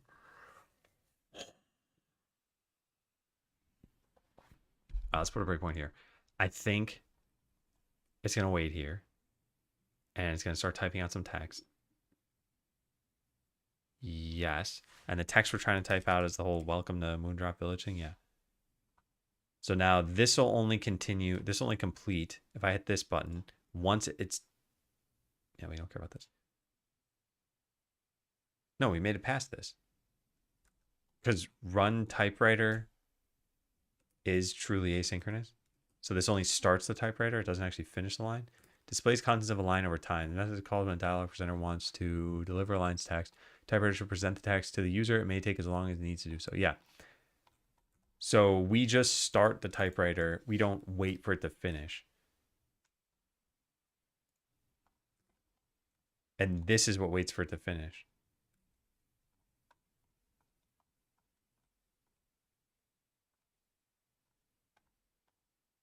Oh, we don't have auto advance, so we're going to get stuck here. But now we're done. And now that we're done, it causes a crash when we do this. It's the part I don't understand. Wait a second, though. That would mean, if we just close out of this, that would mean that this repro over here, I should not have had it run very slowly. I should have had it run quickly. Like, I have this typing out at a snail's pace. Where does that happen? There's a line presenter somewhere. There it is. Yeah, if I have this type out at like 10 letters per second, then it crashes. Would you use yarn again or a custom solution? I don't know. It all depends on how this goes. And hello, Sarah. It's still not crashing. There's seemingly no way to get this to work like this over here. Is any of this my code? It shouldn't be. Like right now, what file are we in? We're in add-ons, yeah. Add-ons is not my code. This is also in add-ons. See, I don't think this has to do with something I did. I'm just not sure why I can't ever get this to crash. What if it's the exact dialogue that we have? Like, I should just copy paste this entire thing and paste this over here. It's not that my code would never crash. It's that if it is my code and I expect it to be Yarn Spinner's code, then it points to that I could just be doing something wrong. I mean, I could still be doing something wrong. As this is hello and welcome to Moondrop Valley or whatever. Let's go set the timings on these to be the same. This shouldn't really matter. Here it is set to 32. So we should set this one to 32 as well. I doubt this actually has any impact. Well, let's try it.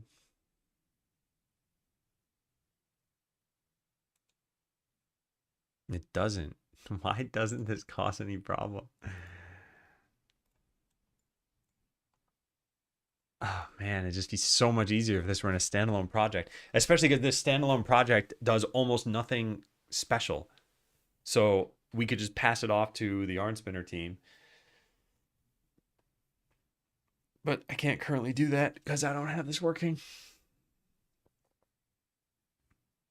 There's still some difference here. I don't know what the difference could be. Maybe it's in how we quit. Yeah, let's copy this. Because I did change this. So now it's quit via notification.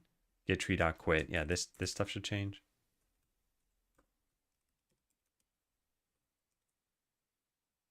So we call this.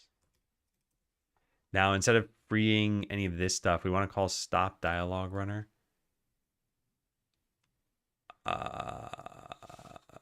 Where is that? We just have the runner here. So I guess we don't need to do this either. We just do this. Stop.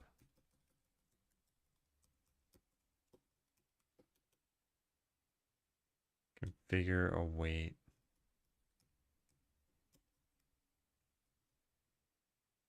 Wait, what? Why doesn't configure await work on this?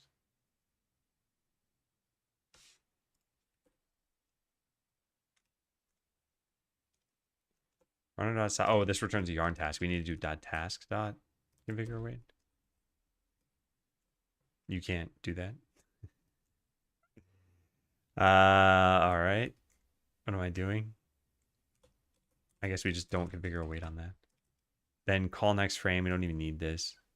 We don't even need to free this either. And then get tree.quit. But we call this after, yeah, a ton of frames. So that whole call after a ton of frames comes from here. We're just going to copy paste this part over. And then do our get tree.quit.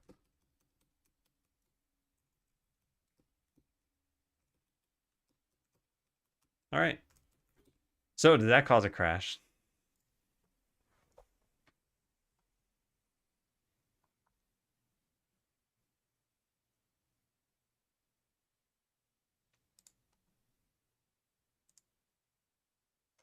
No. Then again, I'm not freeing this, am I?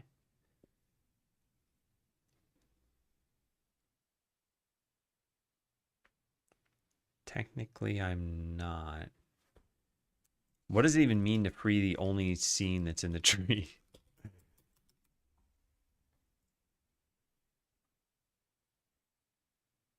I don't know. No, it doesn't cause a problem. Although now I can't quit because we also stopped running the script.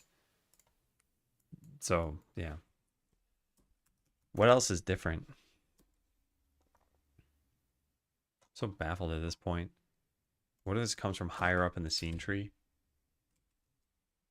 Like, made your portfolio website. You should share it on Discord. And congratulations. And howdy, typical. We have a sub game node under this. Nah, that's pretty much it. And sub game node is the farming game. The farming game doesn't really have anything else that's interesting. It's got some music players. But I think this mostly comes down to yarn spinner. Yeah, so unless it's that all of this is under a control node, and we could try to make this. Oh, this is already under a control node, so it probably doesn't matter. Unless it's that it's under a node 2D and that somehow matters, but I really doubt it. But we can try it because it's super easy. So we just put this here and then this here. And that probably doesn't change anything. Not made for CSS and HTML. Yeah, I think starting out doing things in CSS and HTML is not very fun. There's some amount of like expertise you need to build up before you feel like, okay, I know what I'm doing and how to do it. I can't get this to crash. I just cannot get it to crash. I can only get my game to crash, which makes it very hard to file a repro on this. And I still don't know what the difference is. I've trimmed down practically everything. There's still some more I can get rid of. I just don't know what it would. what impact it's having. I mean, that's the problem here. Why is this on a different line?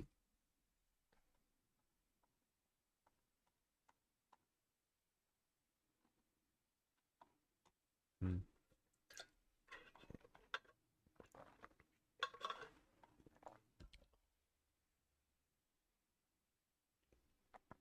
I wonder if we just didn't free any of these things. I think we just print out different rids.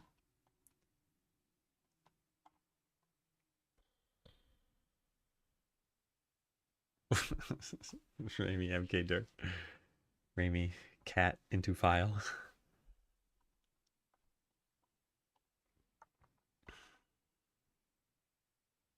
All right, well, maybe we stop trying to prune out my game code to get to the repro over here.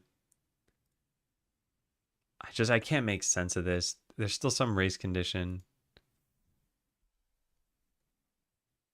There's something to do with the line presenter.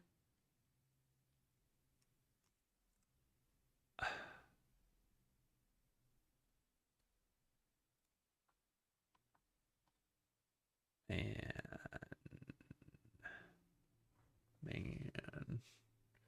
Yeah, I don't think there's a difference between these two projects, or at least not meaningfully. Not this scene.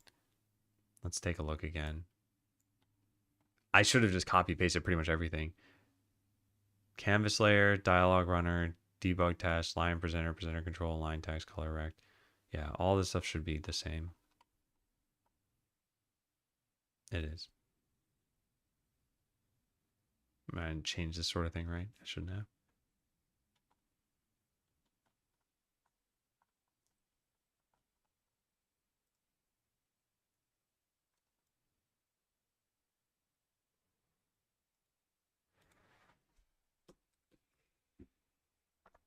I don't know what to do.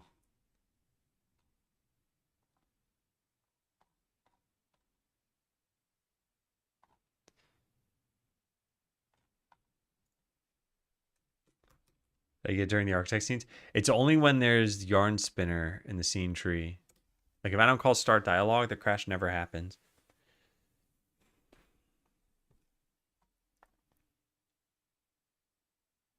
Yeah, so I hit play a bunch of times here. Quit. Play, play, play. I think it should have crashed. Yeah, it did crash. I just can't get this to happen in the repro project. And this doesn't always print a stack trace.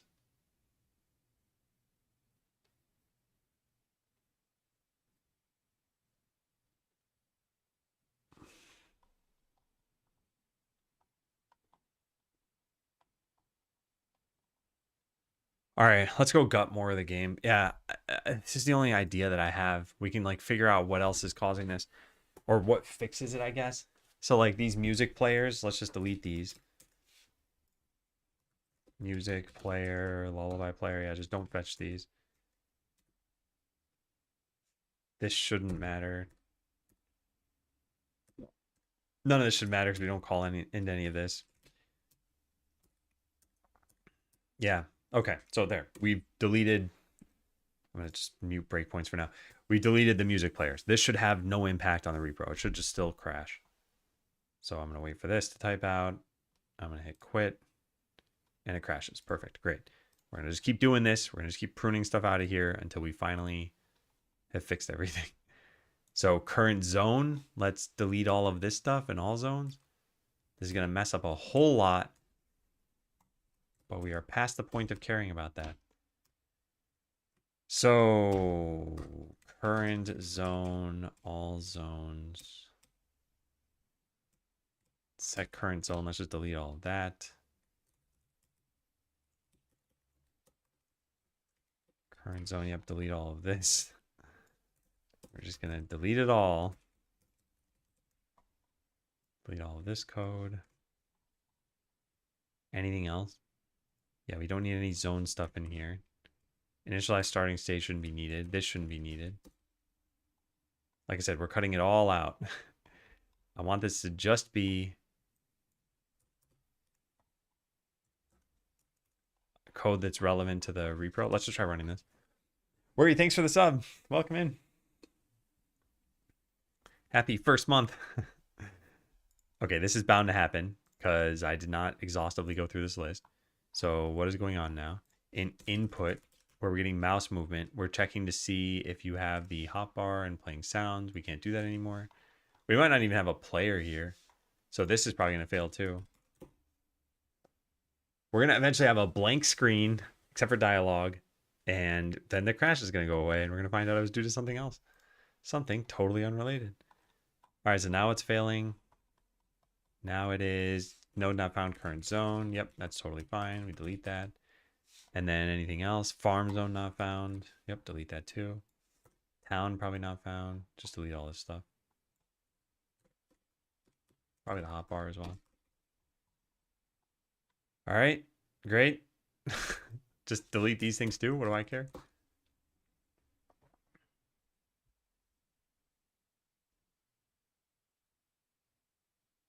Okay, cool.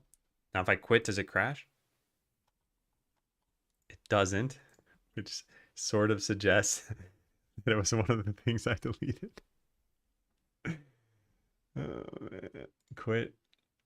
Yeah, it's not crashing anymore. Oh man. Well, then we got to add things back in and figure out what it was.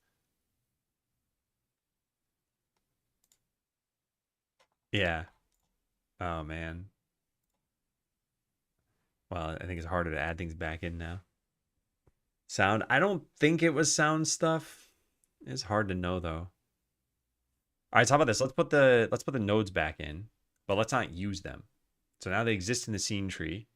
We're gonna play this again. We don't have any scripts to interact with them. Thankfully, I haven't deleted code. I just commented it out. All right, so yeah, we're seeing a background. I click quit. It doesn't crash. So it's something with my code. We can just Command Z until we get to the problem, I guess. Yeah, never crashed. All right, so let's just, yeah, slowly comment stuff back in. And see, this is nothing interesting. I would not expect it to crash here. I'm not even going to test more than once. Yeah, no crash. And now we can't Command Z anymore. Well, that's fun. All right, so let's get all these things, I guess. Let's try running that. This also shouldn't do anything different. I don't expect a crash here either. All we're doing is fetching nodes and setting up handlers on them. I don't know why that would cause a problem. Yeah, it doesn't. Okay, cool. What else should we get? I mean, we know it wasn't the music stuff. Current zone node. That part's fine. I commented out just large parts of the code base here, like this. Set current zone with fade. We can try it. We can certainly try it. This also tries setting music, though, and that might fail. No, everything looks fine there. Quit. No crash. Okay. What about this?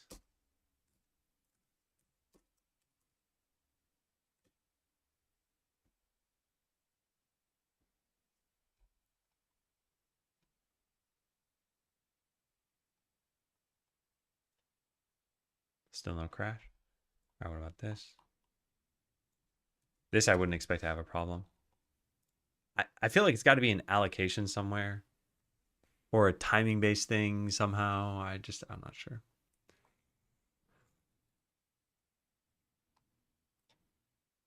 Yeah, still no crash. Okay, so in knit, I like fully commented out. Let's start with just this. Oh, hey, there was a start dialogue thing. What is that? Oh, I see. Never mind. That probably doesn't matter. And before it doesn't crash, I'm just setting everything back. No, it's got to crash then. But it's not one thing crashing, but a combination. Oh, yeah, it totally could be. Yeah. And it'd be very hard to come to the conclusion that we need to come to for this. Did this crash? No. Okay, let's keep going through this. So now we initialize zones.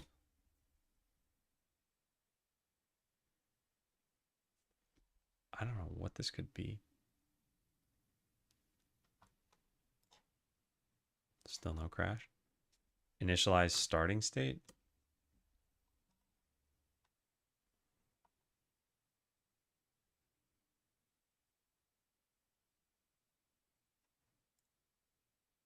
No crash. put this stuff back in. I mean, that shouldn't be a problem. This also shouldn't be a problem, nor should this. Yeah, I don't expect any of this to be an issue. Otherwise, we'd see an obvious, like, oh, player's been disposed. It'd be on line 277. It'd be quite apparent. Okay, any luck? Not any luck yet, no.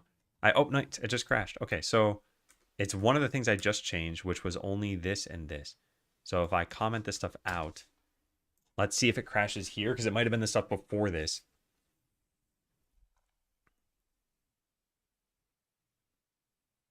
Does it matter what I hover over or what I do here? Yeah, so it did not crash. So wait a sec, is it going from here? God.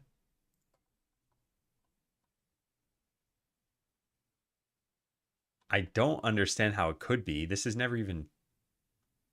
I'm never pressing the buttons. It just crashed. What? This code should never be hit. I guess this code is hit. And we're trying to get the current node in the playback. Maybe this is done after this is disposed of. Because, yeah, we should never fall into this if statement. Oh, well, no, we fall into the if statement. We don't fall into one below that. Wait, no. Hold on. What? Is that... What? You didn't even get input?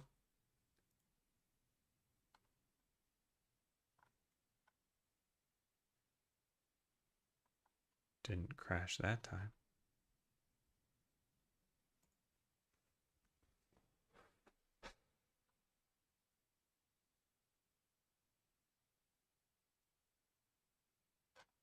Crashed that time. And it crashed with a backtrace here.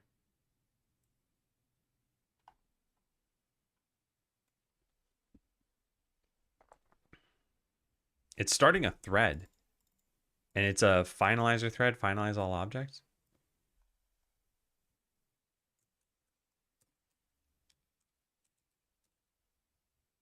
I'm going to paste that in for now.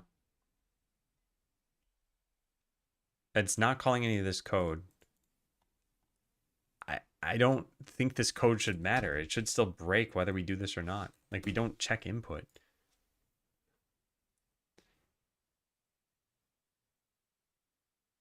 Isn't there a problem in logging an error? The presenter can be disposed?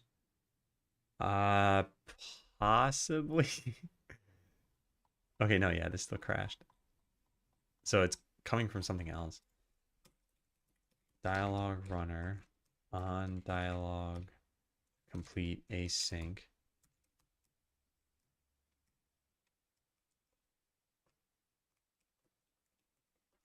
About to call push error and successfully called push error. Yeah, we can put some lines there and see if that's what's causing this.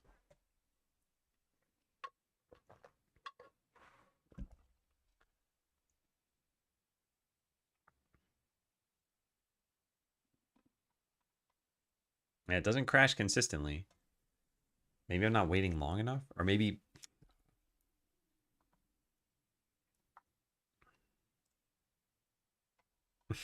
come on, crash.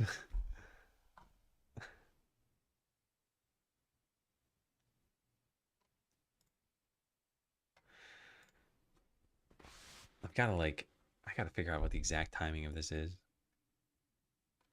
How about just as soon as it gets to the end? No.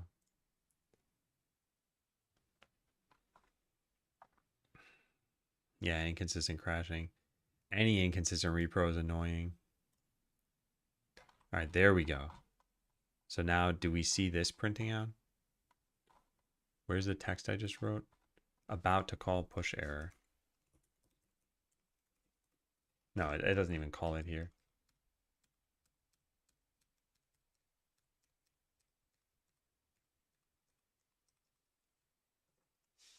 And we didn't get a backtrace this time.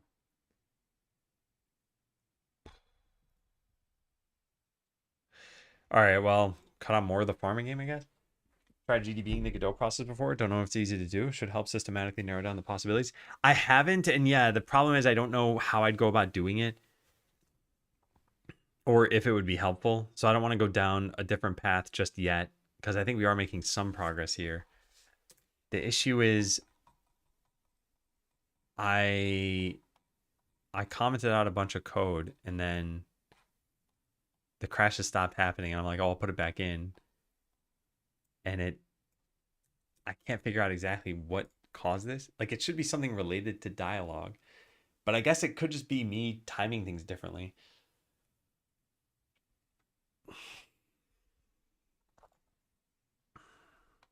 Yeah, like it's not happening now. Man.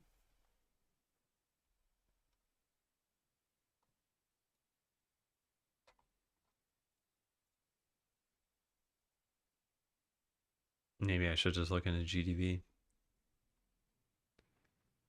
Just not certain what I'm going to find out. And I can't even repro the crashes consistently anyway.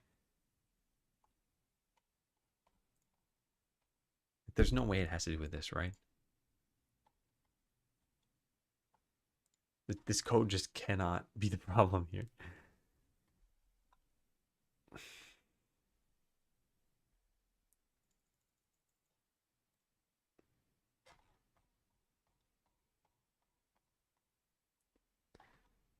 Yeah, it's not. No backtrace.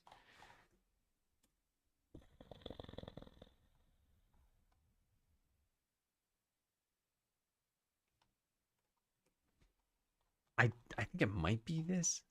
And I don't, let's just comment that out.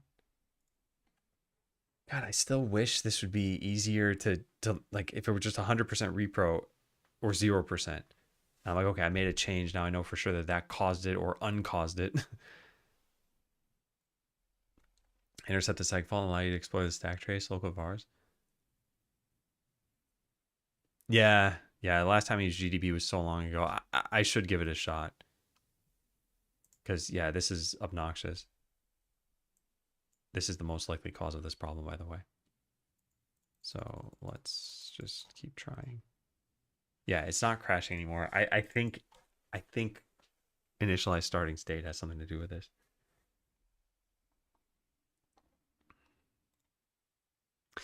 The problem is it might indirectly have something to do with it by just changing the timing by taking longer to start up. So yeah, what do we have here? Let's just put a breakpoint here and find out what this is doing and see if anything is fishy. It should just be calling set current zone immediate. Wait, it's not even getting called? What? That's impossible, right?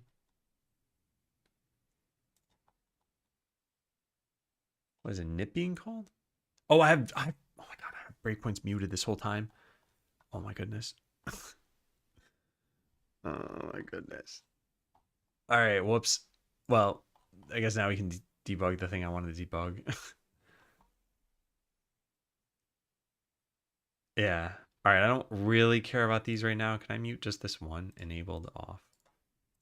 Yeah, it's gonna break into all of those sorts of things. Okay, so this is what I actually wanted. So we go into this. This is just a Boolean that shouldn't matter. This one probably matters. And then we call load environment down here.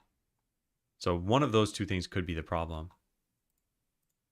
So there is no current zone. So we set it. We remove it from its current parent, which is nothing. So this does nothing. Then we add it to the current zone node, make it current. This calls set current player, it calls into this. That doesn't do anything.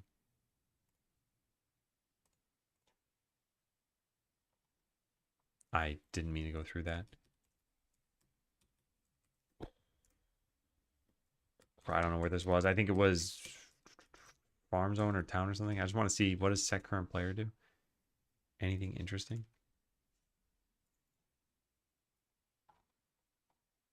No, not really. Yeah, not really. And we initialize them. That's not interesting. This is not interesting.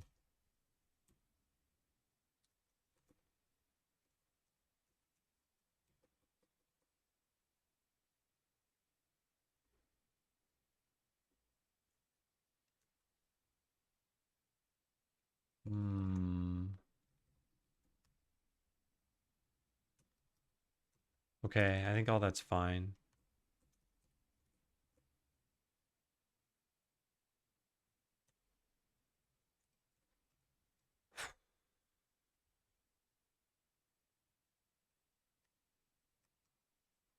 Yeah, I think all this is fine. So then we get down to the bottom of this. Wiggle when low. This is just a Boolean, right? Yeah.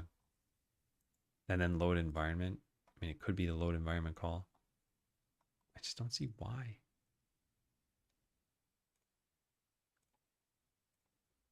So I run all of that. I quit the game. I don't want this on. I don't want this on. And it didn't crash or anything.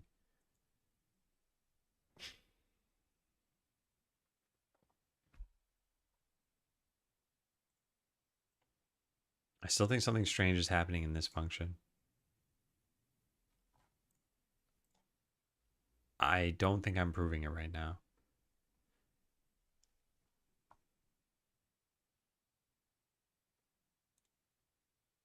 Yeah, I don't think I'm proving it. It's not actually crashing. All right, maybe I'll take a break and we'll come back and we'll look into GDP. Figure out what's going on there. Basically, if this isn't crashing, what else did we have here? We don't really have anything else. It has to be crashing. It just must be a low incidence rate.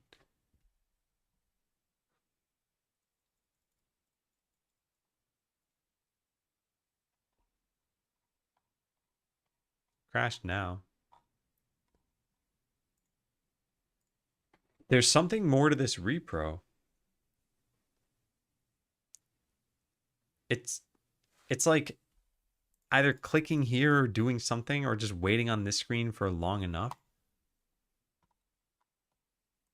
I don't know. Are we taking guesses whether or not this is a dumb bug? We can. All right, yeah, I'll take a break and then we'll look into GDP, I guess.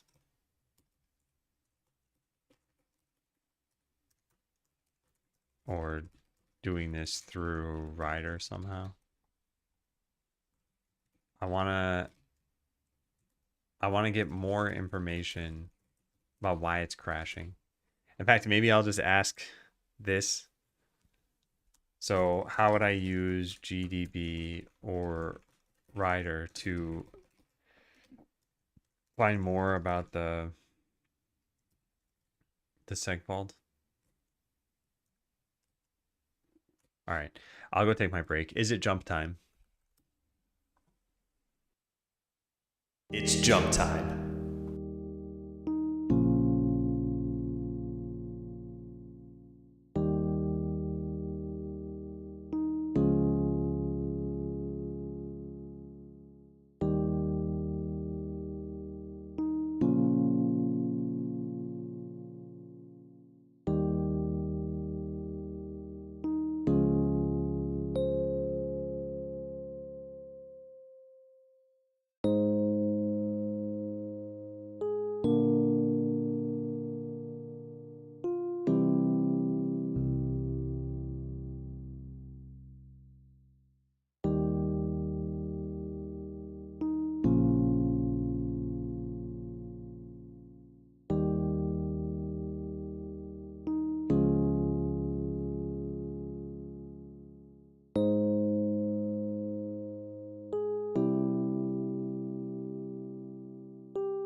close the game.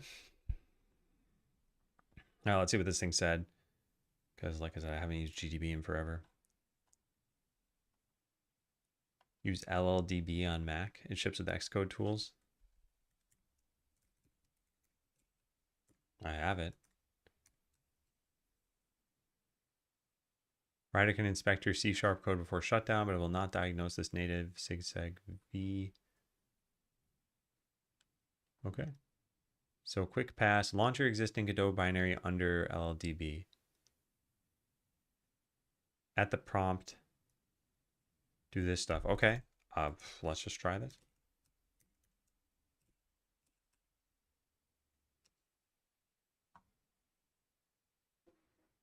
Okay, now at the prompt, do this stuff. Reproduce it by immediately quitting from the pause menu. When it stops, run this stuff.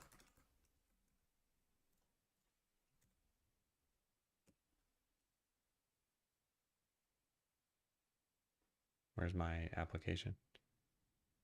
Attach failed. Not allowed to attach. Look in the console messages. Your debug server entries when the attach failed. Denied the attach permission will likely have logged an informative message. Do I need to hang on? Engage privacy mode. Do I need to just give permission to LLDB here? I wouldn't expect it to. No, nothing popped up there. Whoops. Switched to the wrong scene. All right, let's ask about why that's happening.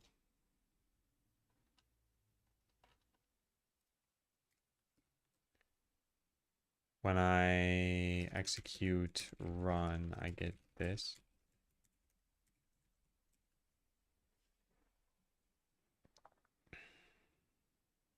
That was when I did run, isn't it? Yeah.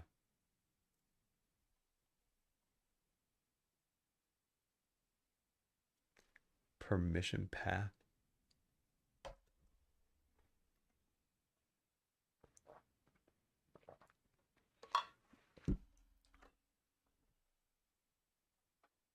Installed Godot binary is the immediate complication. Code sign reports that its entitlement blob is invalid, and macOS will ignore it.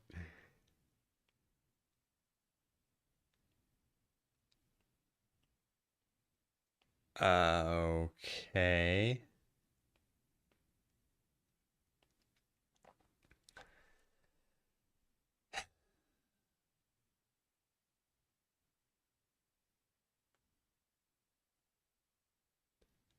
Yeah. I have been ground into dust by this problem. Maybe something here, but this could be a rabbit hole. Attaching a debugger to the signed macOS process requires the COM Apple Security Get Task Allow entitlement, which is not enabled by default, since apps can't be notarized as long as it's enabled. If you want to debug an official build, it should be re-signed with a proper entitlement. Oh, this sounds super easy. Yeah, let me take a look at that in a sec. What did this thing say, though?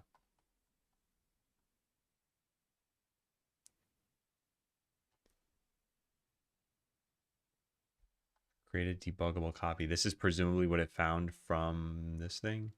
Environment variables, allowed JIT, executable memory, page protection, library validation. Yep.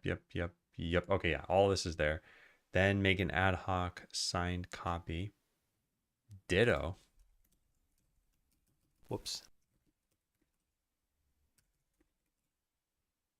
Copy directory hierarchies, create and extract archives. I didn't know about this. Huh. There are Pokemon on my computer. Then code sign dash sign force. Yeah, this is kind of the same as what this thing was telling me. Verify that the added entitlement is visible. Run LLDB again at the prompt, blah, blah, blah. Okay, so let's try this out. I kind of hate this. All right, create editor entitlements text file with the following contents. And then use it to sign Godot. Okay, sure. Editor.entitlements. And then use it to sign Godot. And where's our path to Godot? Here.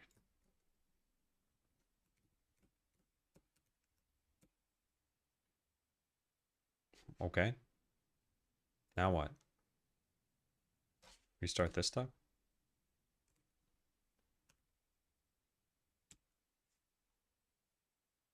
Okay. We're gonna need to write quite a lot of... Wait, what? That's not what I wanted. Whoops. I wanted this one. We're gonna need to write quite a lot of notes on this. All right, so will the game run? Process launch. That's better than we were before. Don't allow.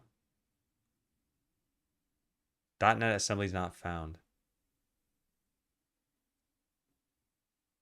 Drat.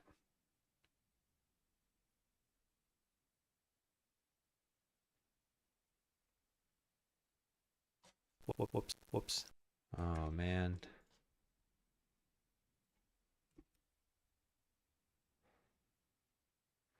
This probably doesn't exist. Because I don't know where you're supposed to find these things. All right, let's go take a look. Applications, Godot Mono, contents, resources, Godot Sharp, API deep. Oh no, it does exist. But we need .NET assemblies here.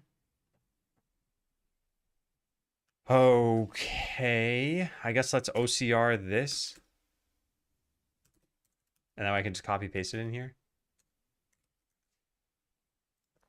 And where is this failing? So the game tries to start. Okay, yeah. So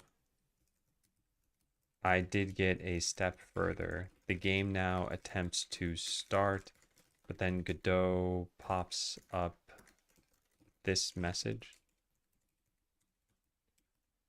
You disallow file system access or something? I disallowed file system access, but to a path that it's not trying to load from.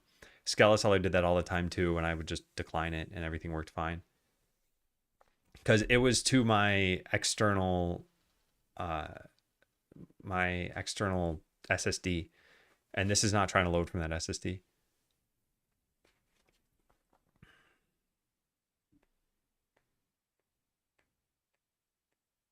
Temporary bundle is not present now, while the original Godot Mono has the complete. What? What? Temporary app copy?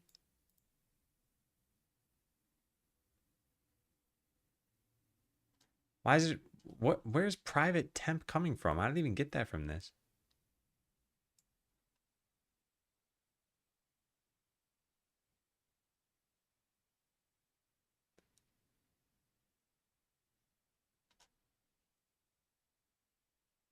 Godot sharp.dll? I have that. Yeah, I have that.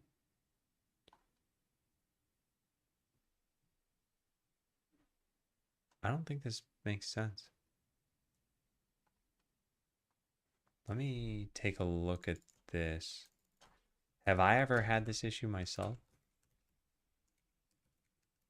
Unable to find the .NET. No, I haven't looked at that. Godot.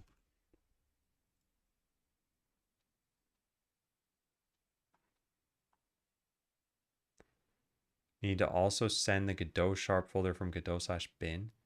If you copied or moved it, it must also be copied to the same location.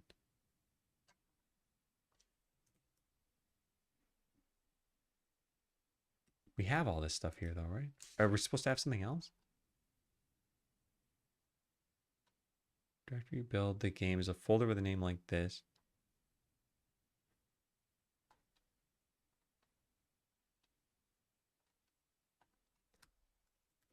I'm very confused, but do I have that tab open still that has, I like custom built Godot somewhere? Where is that?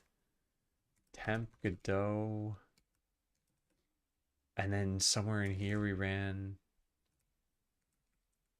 yeah, here, this. I want to open this up. I'll just go to it manually. So temp Godot bin. This is just the editor. Oh, hey, there's Godot Sharp. API debug. It's all the same stuff we already have. I'm gonna try this again.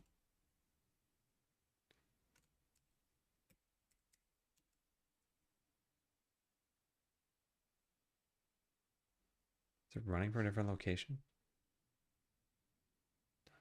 Yeah, I just don't get that. Missing project? Well, it launched Godot this time. I didn't get to hear.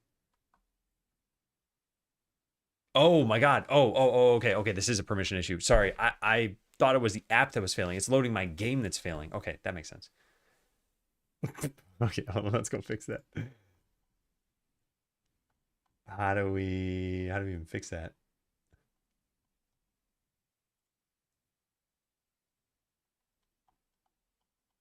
I don't know where you grant this permission. Can't load .NET as something. It's weird that it says that as the. Isn't that what Ditto did? Well, I didn't run Ditto, but um, hang on a second. Grant permission to drive or to app. I don't know. Big open system settings permission. I have a permission called, or is it full disk access? Oh, files and folders. Here we go. Maybe this. Godot mono removal volumes. There we go. Okay. Now engage privacy mode.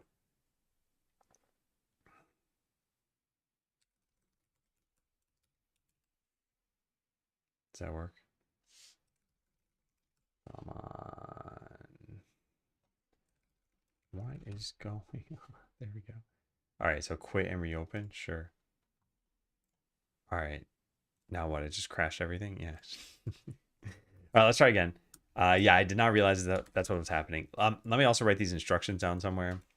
So instructions for GDB for when Godot doesn't have a backtrace for you. Well, it's not GDB. It's actually LLDB on Mac OS, which comes with Xcode. Is that how you stylize Xcode? I don't know why I have a compulsion to do this correctly. All right. So we run this. And then this.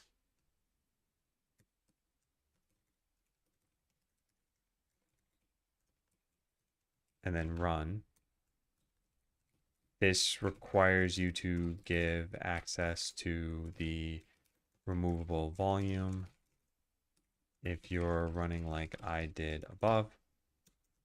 If you didn't give that access, go to settings, privacy and security, files and folders, Godot mono, and then check removable volumes. All right, so we do this, and then we do run, and then the game should just start, and then it's repro your problem, which for me is just wait a little bit, and then click quit, and hope that it crashes. It didn't crash. Can we just run it again from here? Yeah. So we got to keep doing this until it crashes. Still isn't crashing. Oh, also we need that entitlement thing. Where is that? Here. Oops, I didn't copy correctly.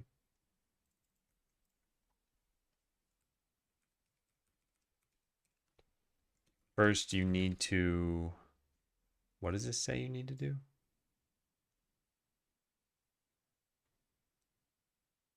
You need to enable,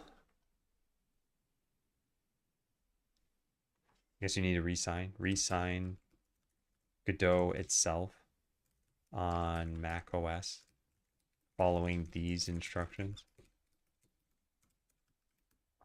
All right, where am I now? I'm still trying to repro this crash. I'm gonna gift MK a point.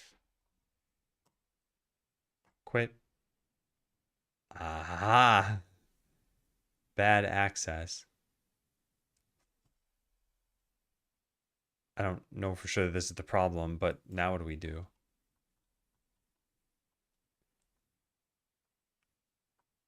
Thread, backtrace all, register, read, image lookup, disassemble frame, image list. Let's just start with this one.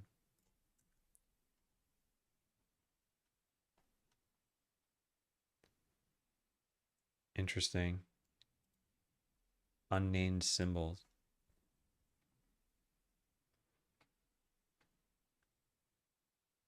I wonder what gives us those symbols because I could try building Godot myself. It should have those symbols if I do that, right? I mean, I already did build Godot myself. I could try launching from it. It might be a smarter move. I don't know. I have a lot of ideas. So yeah, let's go find that directory here. So I want to run this. But first I got to assign this one. So let's go do that. Whoops, that did not work. Editor.entitlements. Temp. Godot. All right, I'm missing something here, right? What am I missing? No, maybe that's it. Replace existing signature. Okay, good. So this is the one that I built now. Now this is how we want to run. So I go back to LLDB, but with a different application.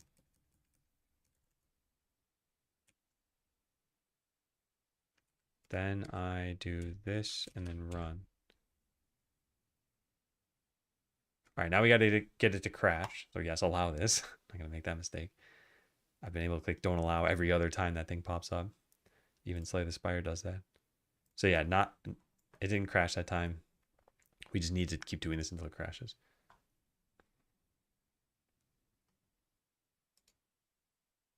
Still no crash.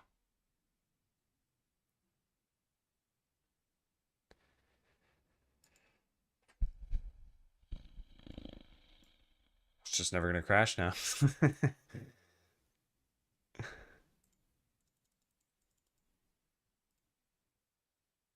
Huh. That was 4 times. What's going on?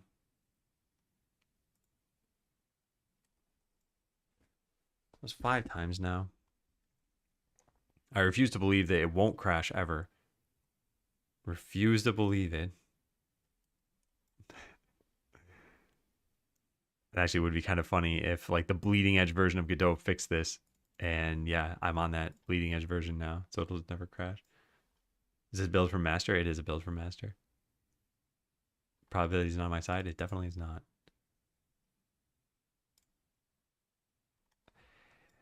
Okay, well, my refusal to believe is turning into a 5% chance in believing. Oh, I hate it. I hate it.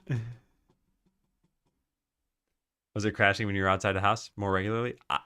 I don't think there was a difference in incidence rate. I think it had to do with like how long I waited here. Because I think this is a... Oh, there it goes. I think this is a race condition. All right, so now we do this. And do we still... Yeah, we're still missing symbols here. So I don't think... Yeah, like I don't know what we're supposed to do about this. Also ironic that it's thread 42. So finalizer thread, then a whole bunch of just empty frames, and then unnamed symbol.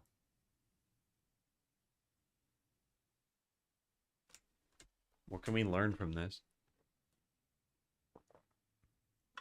Just that it's something on quitting. Could it be Mac OS specific? It could be. I doubt it is. I compiled it with symbols enabled.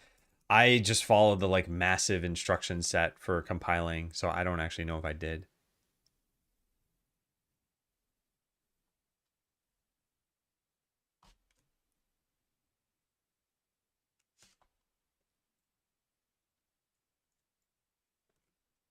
Symbols. They don't mention symbols here.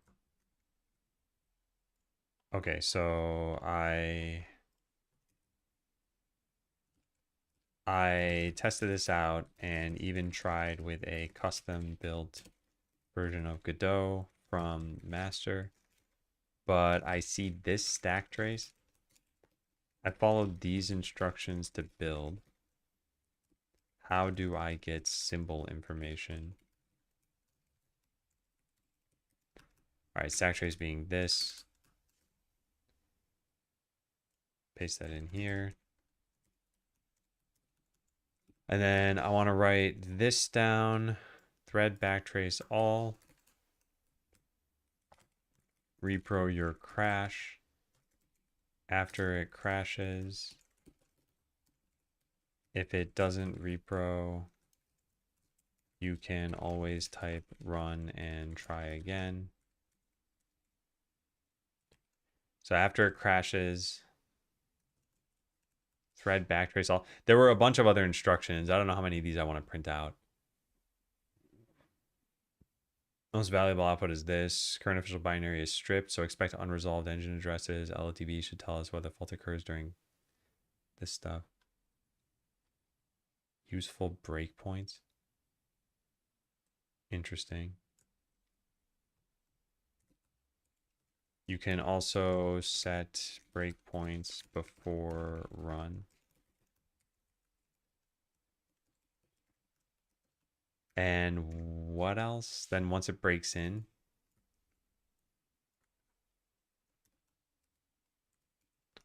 if it breaks in, you can run these commands.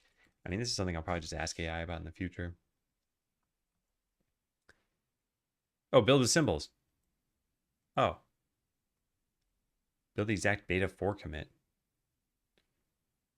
Dev build yes. What am I doing? No dev build yes? Yeah, no, I'm not doing that. And that's what I need. And that's probably what it just told me down here too.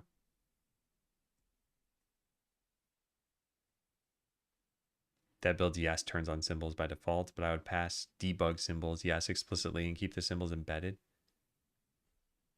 Okay. Debug symbols equals yes.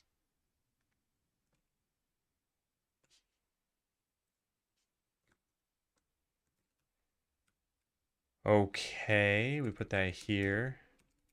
Note, if you want debug symbols for gdb/ldb, add debug symbols equals yes to the scons command. All right, well, this is analyzing the crash, right? Or something like that. What do we have here?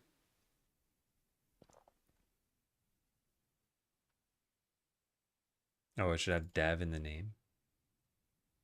So dev build and debug symbols and separate debug symbols, no. Is this stuff all mentioned here? Sounds like it's by default no. Although, I don't know for sure. So we could probably just do temp Godot scons help separate. There it is. Default false. Okay. And what about dev build? That should default to false, right? Yeah. And debug symbols default to false. Okay, great. So yeah, I don't know about this. Developer build a dev only debugging code enabled. This might be too much for me. Because like, as an example, maybe they put in, 10 extra printouts. But who knows? Maybe we should just do that. This is a...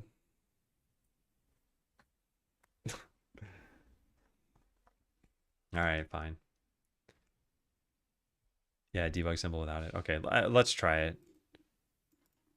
Also, what time is it? 10:40. Yeah, we're fine on time for now. All right, so we got to build this. Debug symbols equals yes. Go plug this into here. Godot. I'm not on the exact same commit. I don't care about that. I don't think that matters. Because this is clearly happening even on this commit too. So it's probably going to be the same problem either way. All right, so now we generate the glue for it. What else did this say? Well, that's running because that's going to take some time.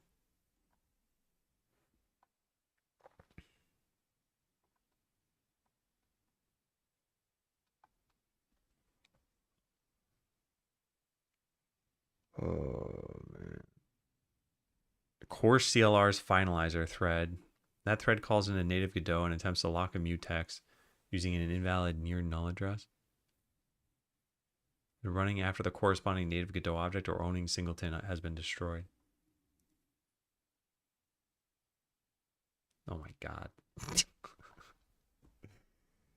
This is nuts. Absolutely nuts. Okay. This is one of those things where I feel like if I continue to use Godot for the next decade, this is great information to have and just to be able to do this. But this is intense. We're just trying to use a library that shows dialogue on the screen. Hey, indeed. Is core CLR in the C# VS Code extension? I don't know. My brain is like currently fried, and I'm just trying to muster up enough energy to be able to do this. And really, really hoping we can get to the bottom of this. Looking more and more like that Malcolm in the Middle scene. Yeah. That's got a command dedicated to it, by the way.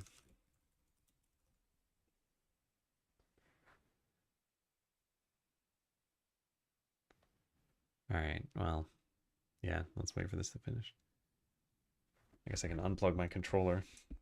Funny if having the controller plugged in or not is part of the repro. But it shouldn't be. Aaron Spinner is not aware of controllers as far as I know.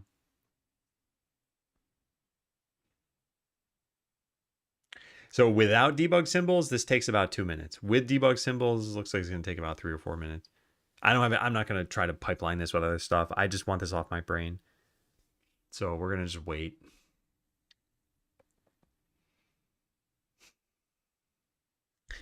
The thing is, I'm not sure how much we'll discover even by having symbols.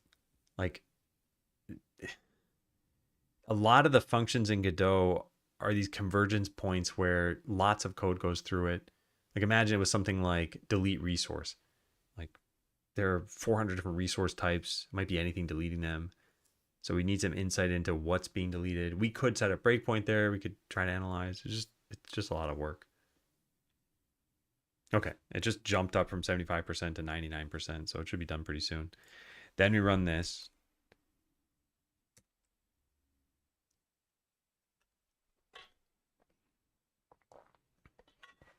Also, my terminal always prints out how long commands took, so I'm guessing this is going to have been about 4 minutes. Using native library. Crash when I try to debug my game. Yeah, I had a lot of issues with the VS Code C# extension. I've since switched to Rider. Oh yeah, 3.5 minutes. It's not too terribly bad. Now we run this. This should be pretty fast. Okay. Then we apparently run this.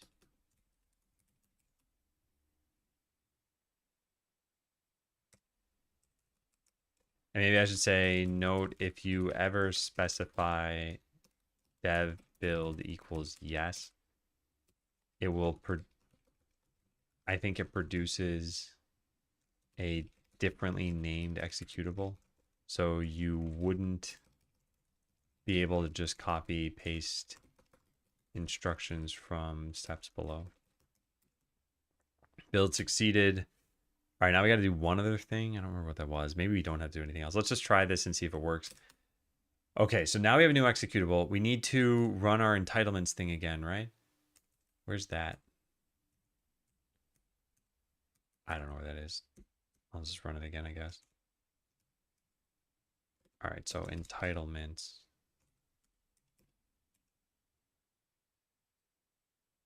But our entitlements exist in the temp folder. So I guess just echo that for now and then do cd dot dot. Now because I put a space before, this won't show up. All right, good. Then we go into LLDB and we run this again.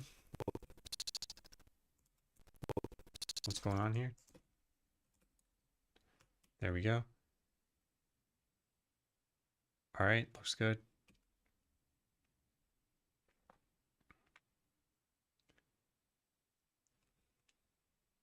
you imagine if this told us something interesting? Can you imagine?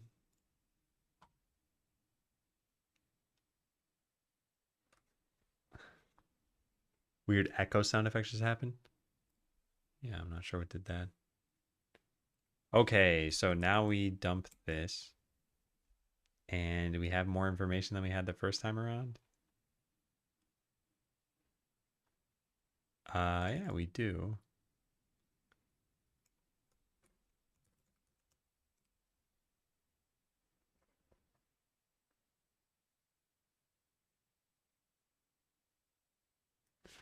C# script being destructed. I wonder if this is run for a particular C# script, and I wonder if we can find out what it is.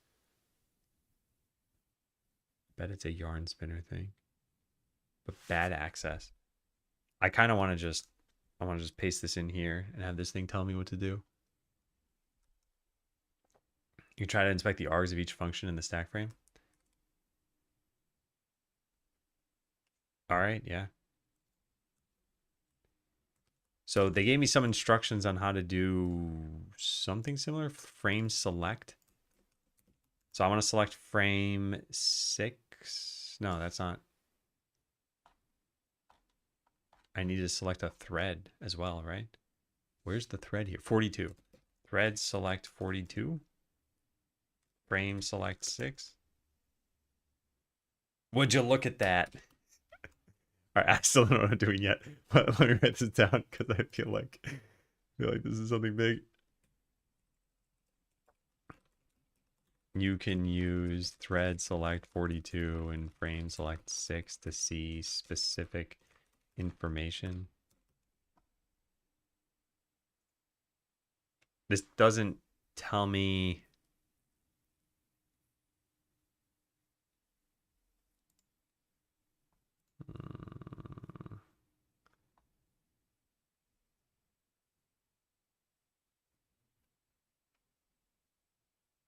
Oh, this is also only if debug is enabled. Interesting.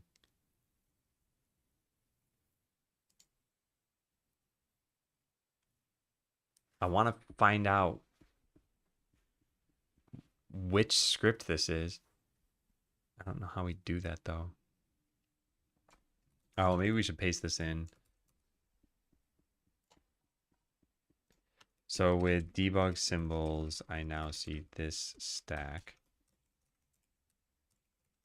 Or not stack really, but this backtrace.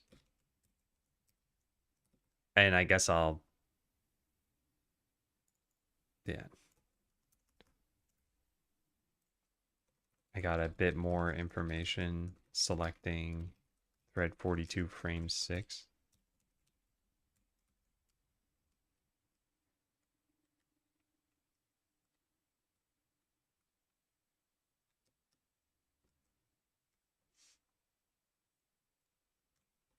Is it, how would I figure out which C# script caused this? Is that even the right place to look? What's this doing in terms of my usage? All right, it's not bad.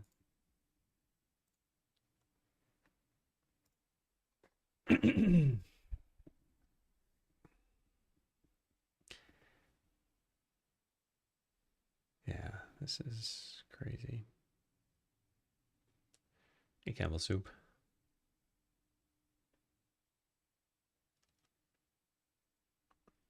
This is crazy. All right, I'll fill out the journal now while we're waiting. I don't want to just be sitting around. There are so many other tasks I wanted to get to, which we have some options for this. I don't want to shift when I plan on working on the new sub game. That should be June 8th. So that for like 2 weeks at least. Then we start another sub game. Then we start another sub game. Then we probably get ready for Checkpoint 2 launch. Then maybe we do another 2-week stabilization mode. Probably.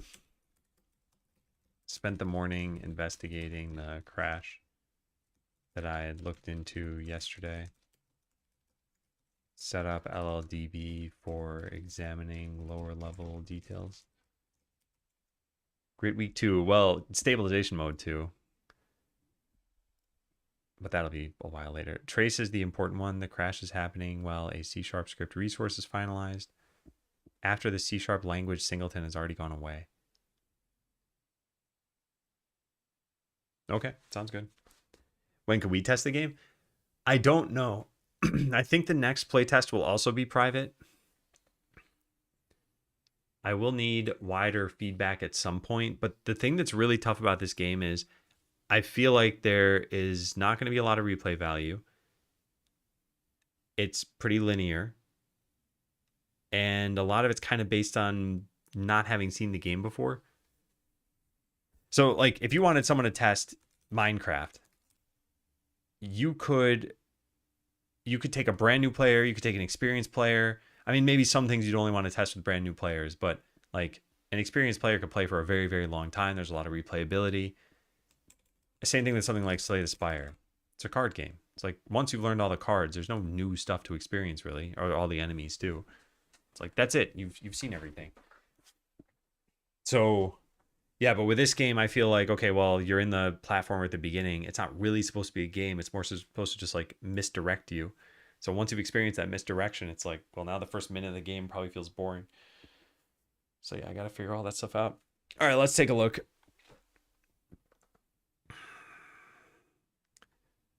Get singleton is already null, and this lives at offset that. Manage finalizer is releasing a variant containing a C# script too late during shutdown. At the current crash, run this.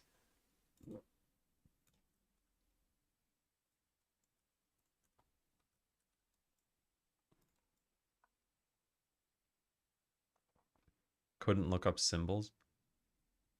Press try to call a function that's not present in the target. Perhaps because it was optimized out by the compiler. Rebuild with this. Oh god. Fine.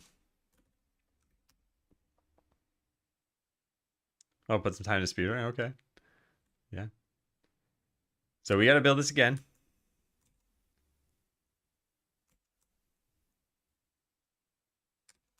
Yeah.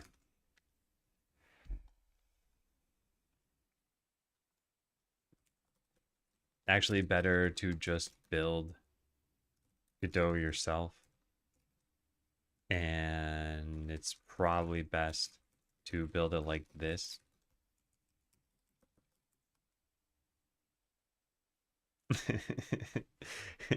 Should be something like over the top, like the Italian Spider-Man gif. Yeah. This should be you every time. I couldn't make the jump. Why didn't it work?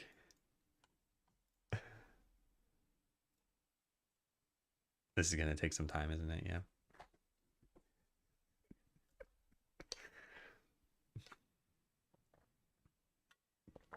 Trace instructions in GScript. Didn't know it would be a pain. It's not too bad to build it. One thing I could not figure out for Skeleseller is how to build it without certain features and then still be able to export. Like, there's a whole bunch of 3D stuff that's included alongside Skeleseller that's completely unused. And like the game would load faster, it'd be less to download.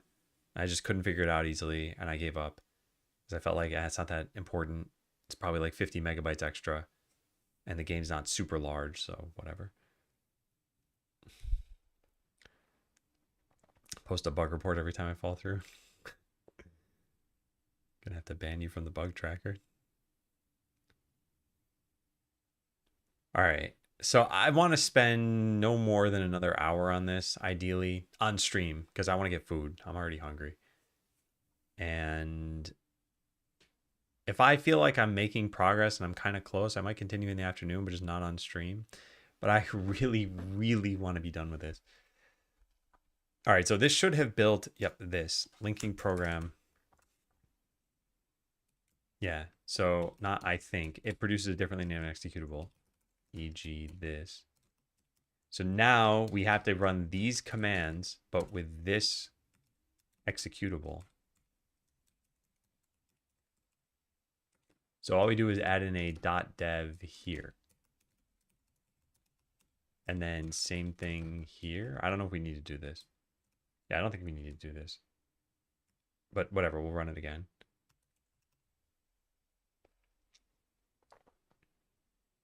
Don't even use 2D physics. I get rid of all that. Yeah. Yeah, I don't know why it doesn't do it itself. But yeah, you got to rebuild the whole editor for it. Falling through the ground at the exact spot actually wrong warps me.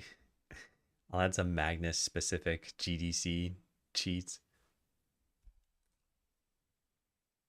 Okay, that's kind of funny, by the way. It says build succeeded in 1.1 seconds, and then this says it took 24 seconds. Oh, it's incremental builds. Okay, never mind. I thought it was trying to lie to me. All right, now what do we do? Now we go sign this new thing. All right. Entitlements. We got to run this from the prior directory. Let's just call this entitlements. And run this. And then where do we put the .dev? Before arm. There. Now we go back to our LLDB tab, which, where is it? Where is it indeed? I don't need this tab. I don't need this tab. This was it. All right, title LLDB. Okay, so now we run LLDB. Where you at? Here it is. I want to run it with .dev. That is not what I meant to type.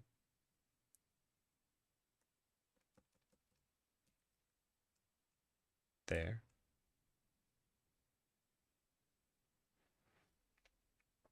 What's that program with the description text? This is iTerm.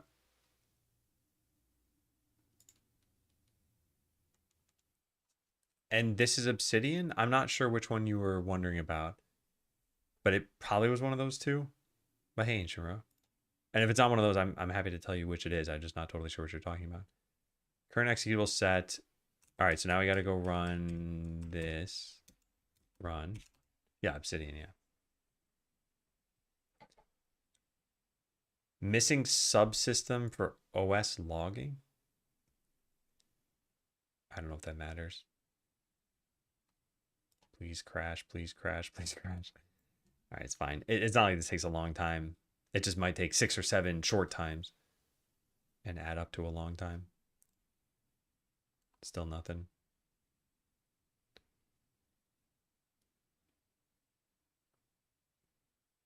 Come on.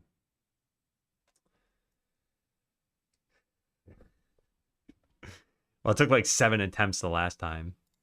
We've done 3 so far. Now we've done 4. We're waiting for it to crash.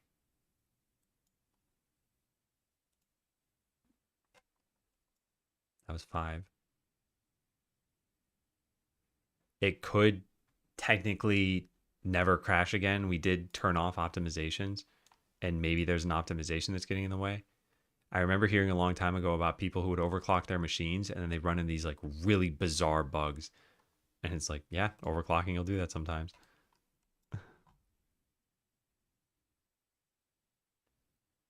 But this is what, attempt number 7 or 8? So this is a little unusual. Still hasn't happened. Peak grit week indie game dev. It definitely is. It's taking all of the determination that I have to still keep doing this right now. Oh, it's still not happening. Could post the backtrace. It could always get up now. Yeah. Although it probably won't help if I can't get a repro for them too. Only have when they release 100 concurrent players. That sounds miserable. Sounds really bad. That's much worse than this. I just have to start the game, wait a couple seconds, and then quit the game. And even then, I can't get this to happen. It does suggest that it's an optimization problem, because it's been like 10 times now. Oh, if it is a specific timing window and I'm just not hitting it coincidentally, then it's kind of worthless.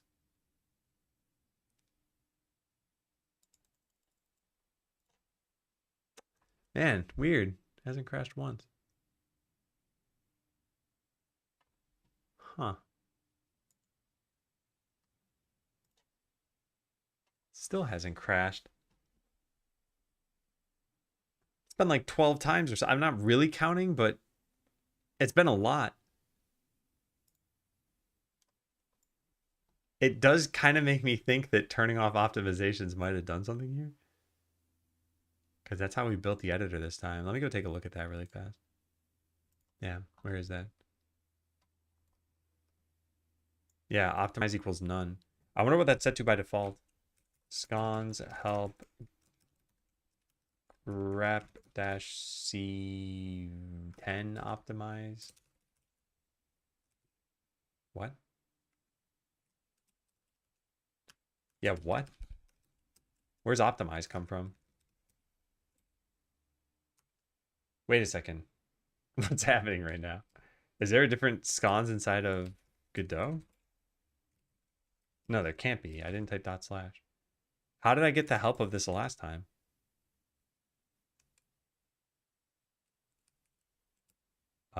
What? I got some like massive help thing. Yeah, here it is. Oh, maybe it loads from some like file in here that directs it to. Yeah, there's an S construct file. That's probably what's happening. All right, anyway, optimize. Where's that?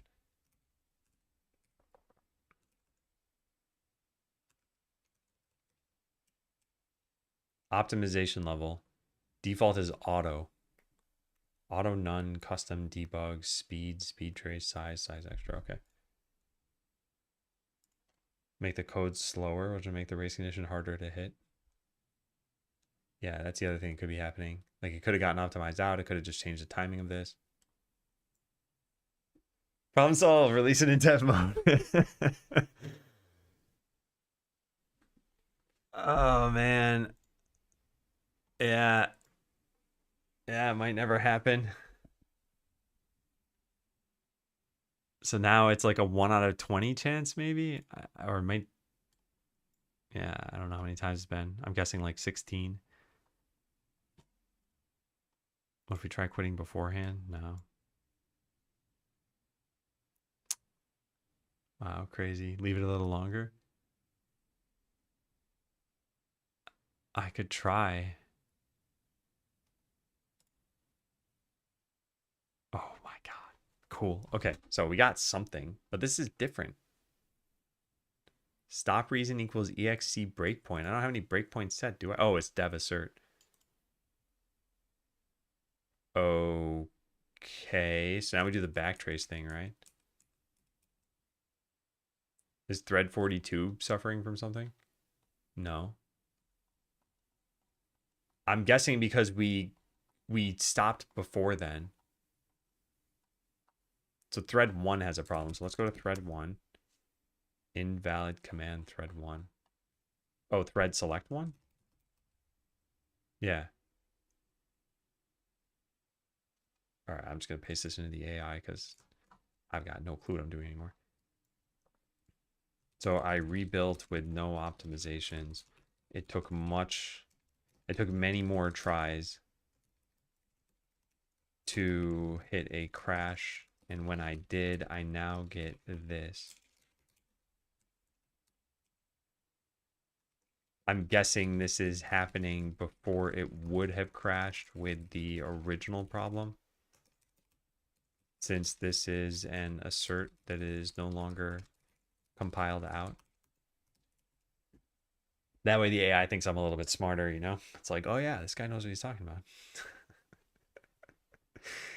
I think I talked about this a while ago, but I read Hacker News, and every once in a while, someone will say something like, the AI thought blank. And people are like, if you're saying the AI is like thinking anything, then you don't understand how AI works. And I think this is like an incredibly unfair statement because as long as we've had, and I'm not going to say this out loud so I don't trigger anyone's thing, but as long as we've had these like in-home assistants, you'd almost like, I've always heard everyone refer to this as her or she said, but it's not a person. It doesn't have a gender at all. It's a machine. It's a literal machine. It's an it. And yet, like, this is how we personify things as humans. So it's natural to say that an AI is thinking because you're personifying the AI, but it doesn't mean that you assume it works that way. It's just how we talk about the world around us. Anyway, that was my little You take that back. It only knows what data looks like. It doesn't know the data. Yeah. So I agree. I think it would be silly to jump down someone's throat to be like, I don't know, don't put any human characteristics on this at all. It's like, well, it's kind of hard to think completely devoid of that. Are we even thinking? Hey, private one. All right, so this is an earlier, cleaner manifestation of the same shutdown order bug. C-sharp language owns a self-list script list. Its destructor asserts that every C-sharp script has already removed itself from the list. Your process is destroying this while at least one script resource still exists. In the optimized build, teardown continued. Later, CoreCLR finalizer destroyed one of the remaining scripts and reached this. By then, the singleton was gone, producing the OX170 access violation. Search enabled by this. Yep. Mainly changed timing. At the current assert, confirm the caller. Then inspect every surviving script path. Okay, that's correct. Yes. Wow, pretty cool. Then run all these things. And now these should work. Well, that did nothing. But it didn't error. This is trying to use E, which won't exist, so this will fail, right? Yeah. Well, I don't know, let's just try get path. Cannot cast from type string to pointer type const star. Can I just delete that?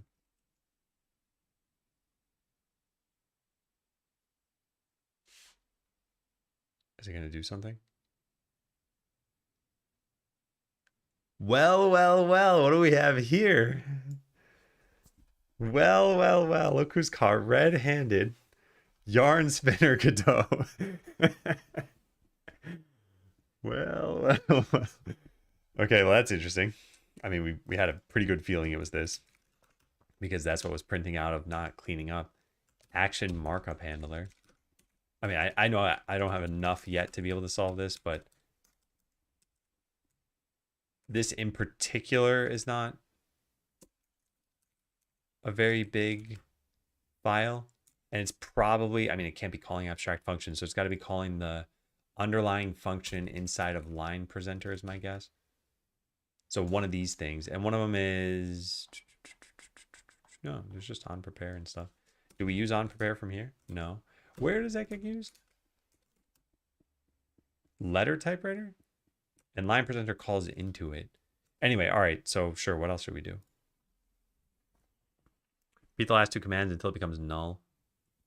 You can also inspect each resource's reference count.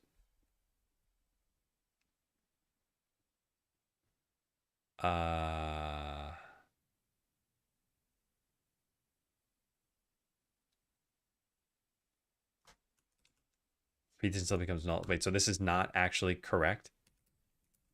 I'm just saying well a bunch of times. So E equals E next.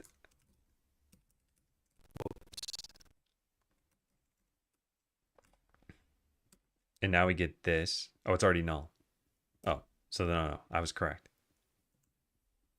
Yeah, I want you to traverse the whole list. Yeah, but I think it's already null now. So I think this should just error and tell me that it can't do this or something. It did take an exceptionally long time the first time I did this, but I'm expecting it to show a blank string or null or throw some exception or something.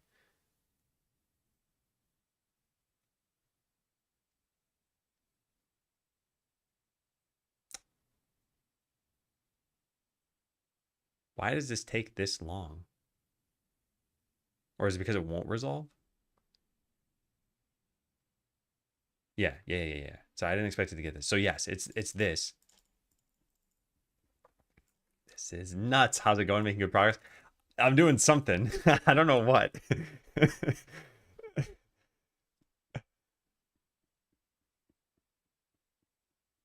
Torn down with a non-empty script list and release like builds later crash. Yeah, so there's only one script in the list. How do I find out why this is causing the crash?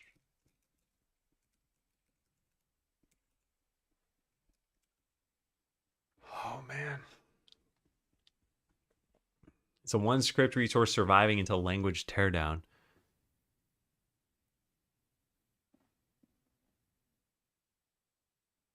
Is this a tool script at all? Action markup handler. It's not a tool script, but the things that inherit from it probably are. Wait, what? Generated code. I want non-generated code. Can I find out what inherits from this?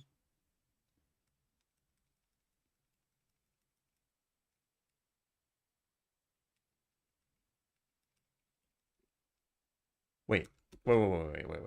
Letter typewriter is a markup handler, isn't it? It's an iasync typewriter, which is not a markup handler. What is a markup handler then? Let's just search for it this way. BT game add-ons yarn RG ::star that. Line presenter button handler. Pause event processor. Nothing inherits from markup handler. Try command clicking. Yeah, it's the same as pressing F12 on this, I guess, but it's only in generated code. I guess I should be checking generated code.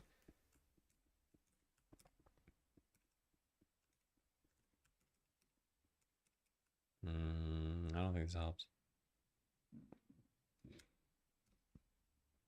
Yeah, I'm not totally sure. Anyway, let's read this. Not crashing because its C# methods execute. Its resource survives too long, and Godot later destroys it after it's already started disappearing. Original optimized trace already showed the final release coming through. Suggests a native or managed variant still holds a script resource. Inspect its remaining reference count at the assertion. Finding the final owner is the useful next step. Wow. Okay, yeah, let's go try this stuff out. Exciting times. Exciting times. Good thing I titled my tabs too, geez. Unable to evaluate expression while the process is exited. The process must be stopped because the expression might require allocating memory.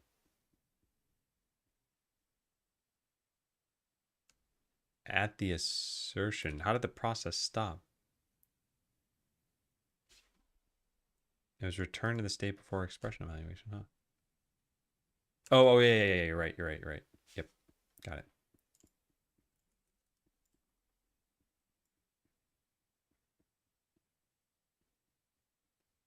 No, it still can't evaluate. It can't evaluate anything. I think I need to reproduce this, which will be annoying. Oh, breakpoint, I need to continue. Process must be launched. I think it quit somehow. Yeah. Yeah, I think it quit. All right, well, we'll repro it again, even if it takes 20 times. So we waited a really long time here and then hit quit. Would you look at that? Hey, Bibo, it's going well now. We're finally making progress. It's just, yeah, this is a big challenge. All right, let me figure out these steps again that I'm supposed to be running here. So we get this again. Whoops. But E doesn't actually exist anymore. So E needs to be this. Hey, Smack. Whoops. It's whoopsing out of me a lot. Redefinition of persistent variable E. Couldn't rewrite. All right, fine. Just call it F. Try and stop me. I'm on fire over here. I renamed a variable. All right, now we change this. And then this.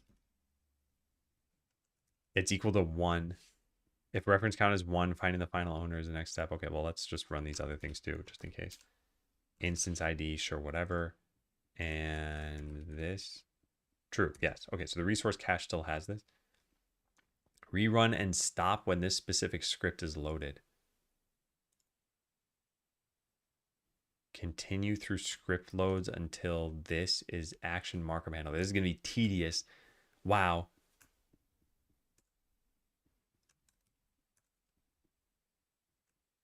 Oh man, yeah, this is gonna be tedious.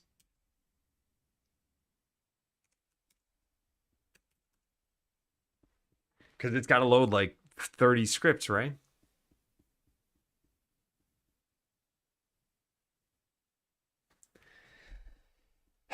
Yeah, it's got to load like 30 scripts. So now we run this until we finally get the right thing. So continue, continue. This sucks.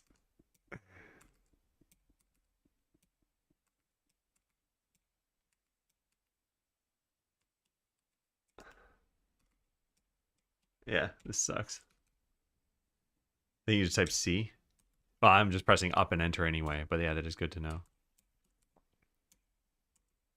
Come on, one of you is going to be the dialogue thing. Although before we get there, it's probably going to be a million other things.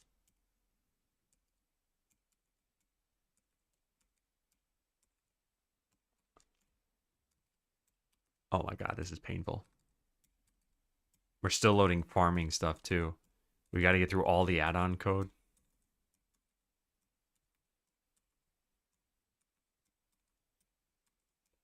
Trash can, energy meter, meter, community center. Whoopsie. Portal.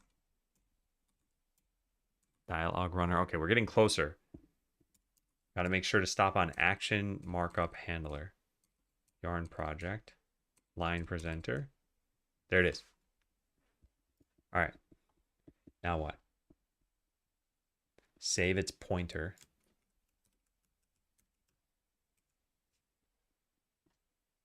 Use of undeclared identifier script. Step is a local script variable has been assigned. Oh, I'm supposed to step now? I don't know how to do that.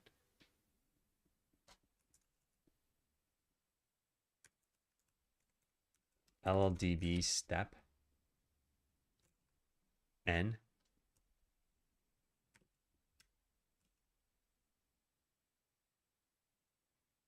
File can't open. That shouldn't be the case.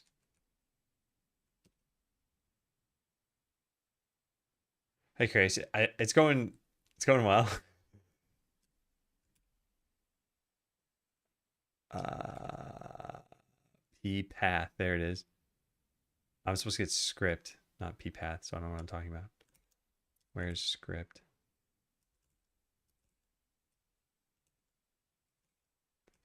Come on.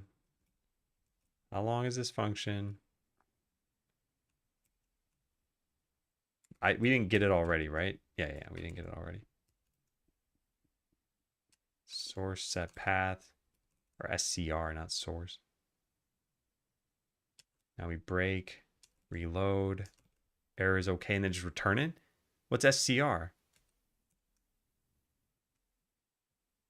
Can I do?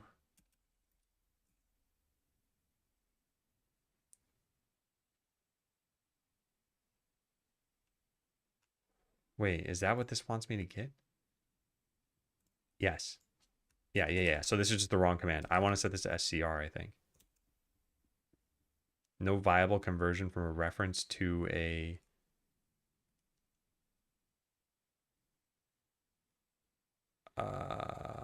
should I just say it as a reference?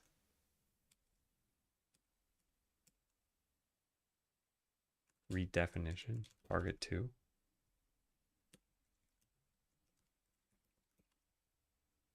I don't know what I'm doing, but that doesn't work.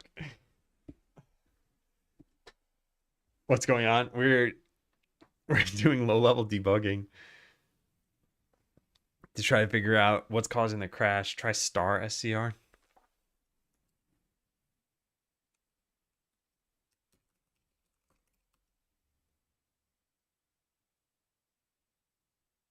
That might have been a mistake. Or at least the way I just did that. I mean, is it enough for us to just know the reference to this here and I could just type it in later?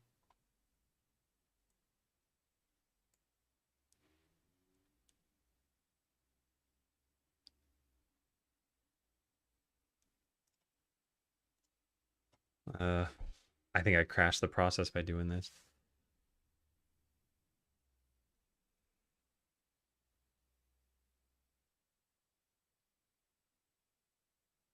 Yeah, so now if I try doing n here, it's going to fail, right? Yeah. Oh God. Okay. Uh, if we can count how many continues I went through, then we could just run these again. Oh, wait. Oh, there's a number next to each one, right? So it was 37 probably.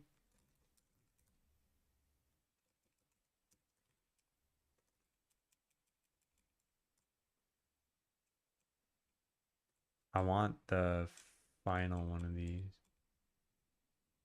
Yeah, it was 37. Wrong type for target 3. Yeah, I wanted a raw pointer. Whoops. I'll I'll try this again, but I'm not totally sure what I'm supposed to do when I hit that point. Wait, did it stop again here? What? No, now I got to the issue. Okay, okay, I understand. All right, I gotta restart this whole thing. What is this you're trying to do? Figure out the source of a crash in Godot. This is incredibly challenging.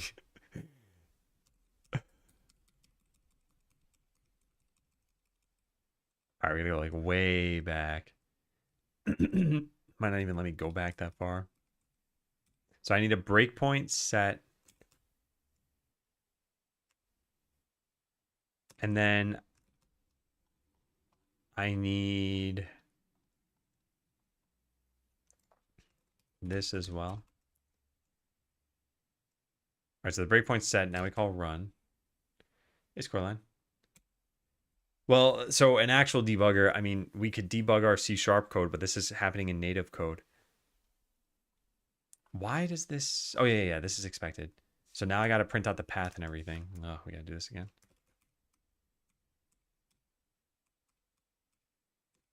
Where is it? Yeah, it was just this. So this is 0. We type continue. It's now going to be 1, right? So we need to continue like 30 times. Now what are we at?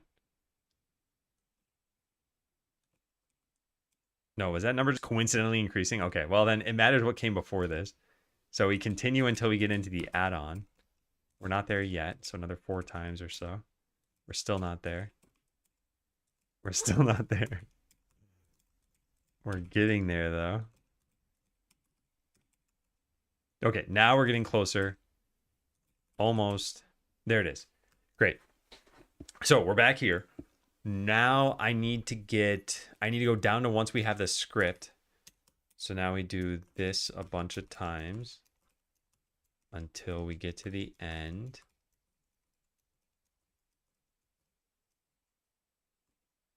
There we go. So now we have expr scr. Is that what we want to do? So I think I can just use this reference, right? This is what I'm not totally sure about, because I eventually need to set a breakpoint such that we can figure out where this is being referenced or unreferenced. And it's having a condition for this equals target, which, by the way, why couldn't I just set a breakpoint earlier and add a condition checking to see if this is the right script? It would have been a lot easier. But yeah, I don't know how to write this the way I need to. Maybe I should just ask AI about that.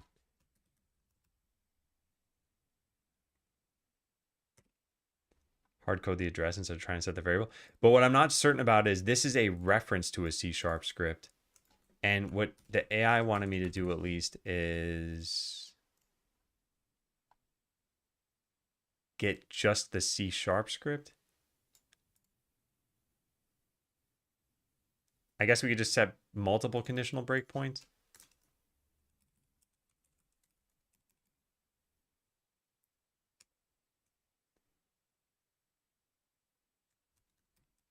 Would this work?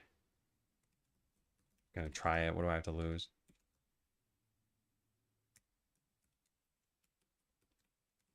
Yeah, I don't know what I'm doing. All right, now we continue. And we want to unset our breakpoint in the original thing. How do you unset a breakpoint? LDB breakpoint unset. It's probably either unset or delete. Breakpoint list, breakpoint modifying, running. Where's disabling? Here we go. There's disable, deleting, delete. Okay, so breakpoint delete 1. And now continue. Okay, we got a reference. Now we got to figure out what is referencing this.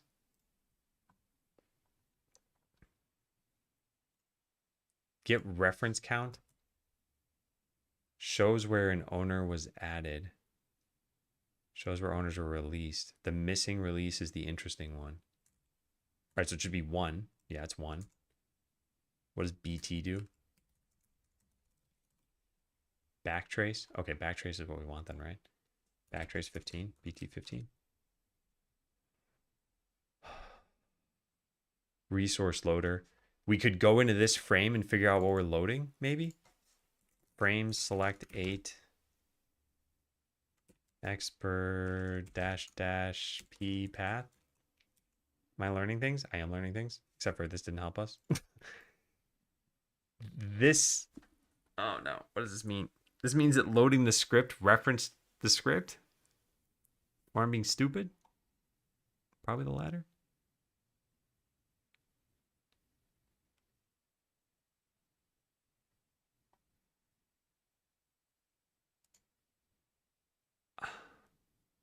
All right, well, if we continue, it says missing release. There won't be a release. We're not going to break in on unreference, right? I continue. Okay, we did break in on unreference. Shows how much I know. So now what, BT15? Load is unreferencing it? This is presumably the same thing, right? Select 8. And then print out the path. Yeah, so we make a reference and then remove the reference while loading the script. I guess that makes sense. So now we continue and we'll find another reference, right? Yes. So now what's the stack of this? Another load. So frame select 6. What is this one? The same thing. What's going on? Check the ref count. The ref count should be 1 at this point.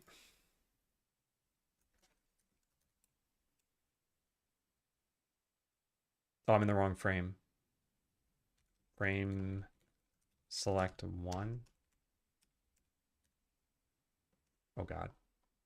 Oh no, 0 is the lowest one. Yeah, it's 1. Because we referenced and then unreferenced it. The thing I don't get is why, like, multiple things are loading this, I guess. Maybe that's possible. Yeah, maybe that makes sense. I don't know. All right, I'll continue. Now we get to what? Another reference. All right, so now the ref count should be 2. It is. And if we do this and do frame select 9, P path, still action markup handler. That's all it's ever been.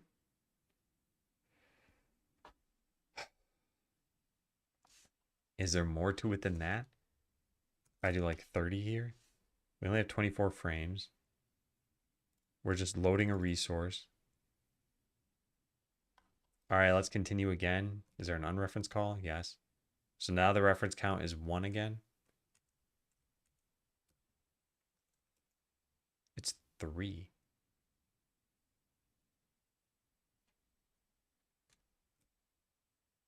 We get another unreferenced. It's 2.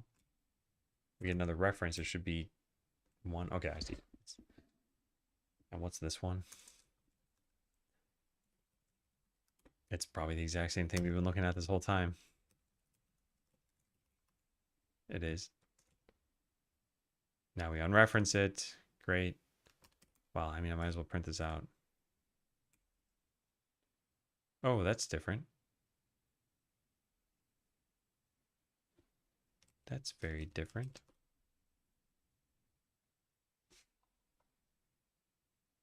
And the reference count is 2.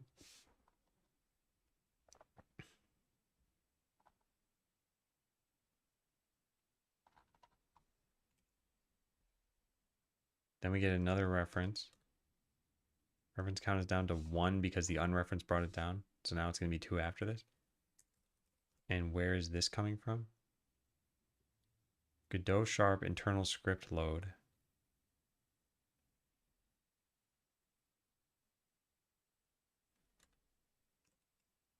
Okay.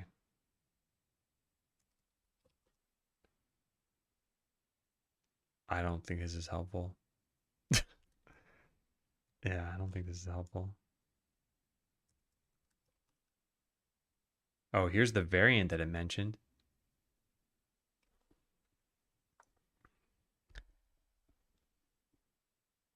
Array set typed.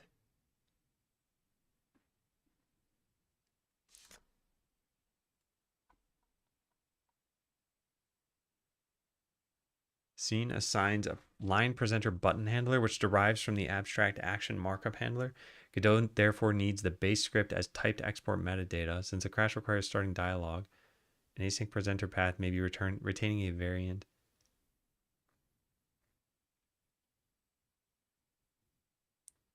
Temporarily clear event handlers and repeat the immediate quit. That doesn't prove the add-on is at fault, but it tests whether the typed exported handler array is the trigger.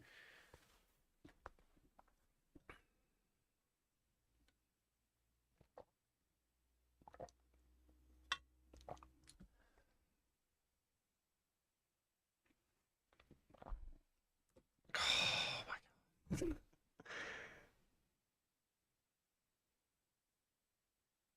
All right, so there's at least a Godot bug, it sounds like, and possibly a yarn spinner bug. I don't know how to get more information from this.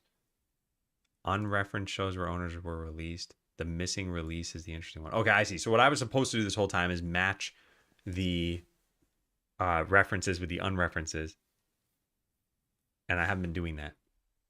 So this was kind of pointless. I mean, I could scroll up and try to find out where this started.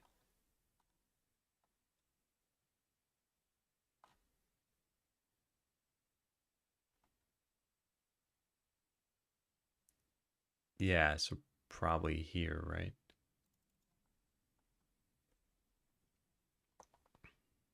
No, it's higher up than that.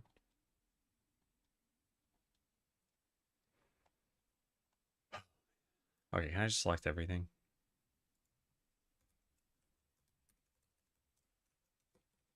Reference. Yeah, so here's where I set the breakpoints. Then I deleted this. Then I hit continue. And then it broke in here. Okay. Yeah. So this is where I care about starting this.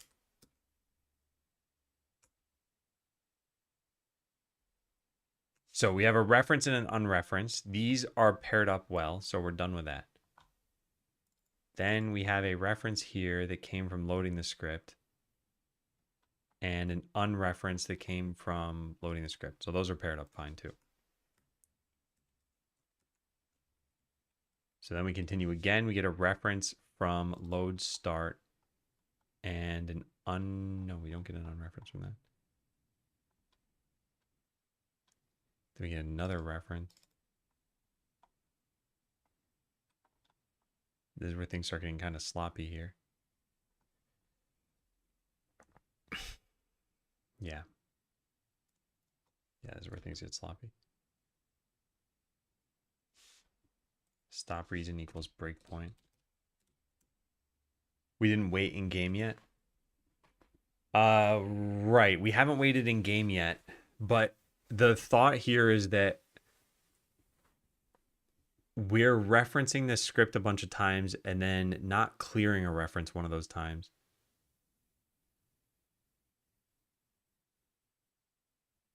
Also, you know what this is probably going to come down to? It's probably going to come down to some like known issue that was filed with just a different title, and I just never found it. Well, that's kind of unlikely because I passed this through AI, and AI probably would have searched through a bunch of different means. Maybe, maybe not. I'm just not totally sure what to do now. Like, I don't want to run through this whole process again. I haven't done a great job matching these references and unreferences. But yeah, here's a variant. Maybe we should just track this one because we were suspicious that this would be one of the issues. So references, unreferences. All right, so we'll just continue. Now we hit another reference. This is another variant as well.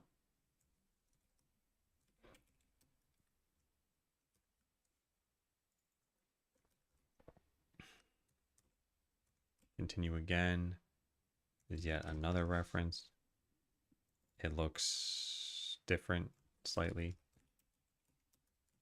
I don't know how many of these references are going to be in total, though. This could go on for a very long time.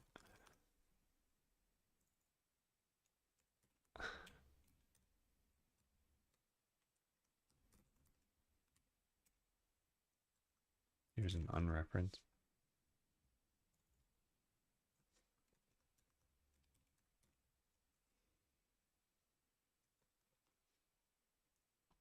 Okay, so one of the variants gets deleted.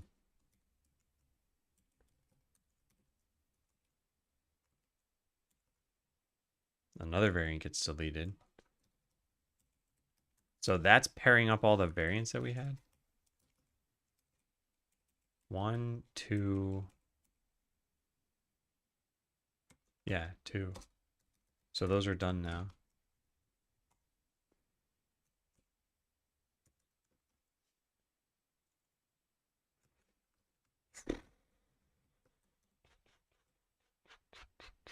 Then everything works again, and we should see the game.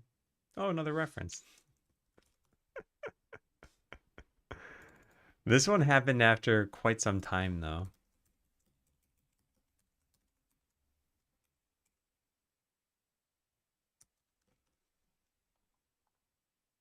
Okay, what's this? Resource loader load. All right, what are we trying to load? This one I actually want to dig into a little bit more.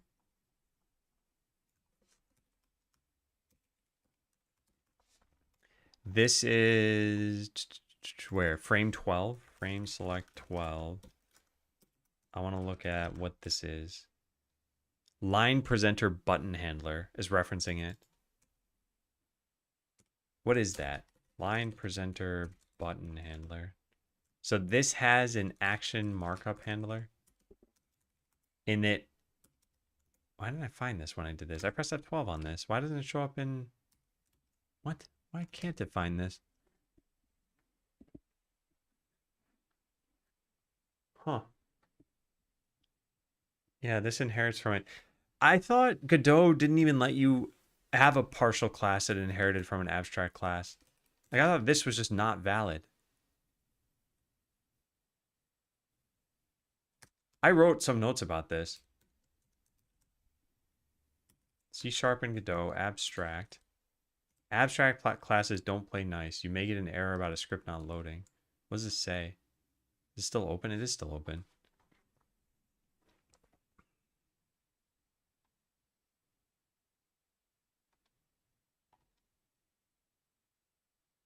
Don't think assigning it is supported. What if I just delete abstract from here?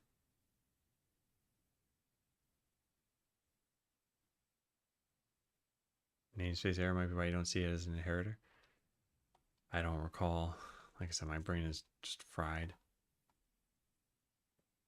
So, oh my god, if this turns out to be the issue, this is a mess. But I could have sworn, I don't know. Should we just delete this and try again? Like, how many times does the word abstract exist here?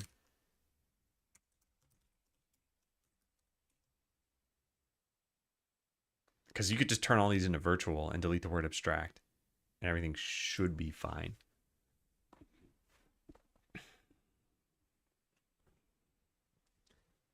I'm actually honestly curious. Should I go test that? Because I think I've kind of hit the depths of what I could do with LLDB here. I'm not going to go pair all these things together.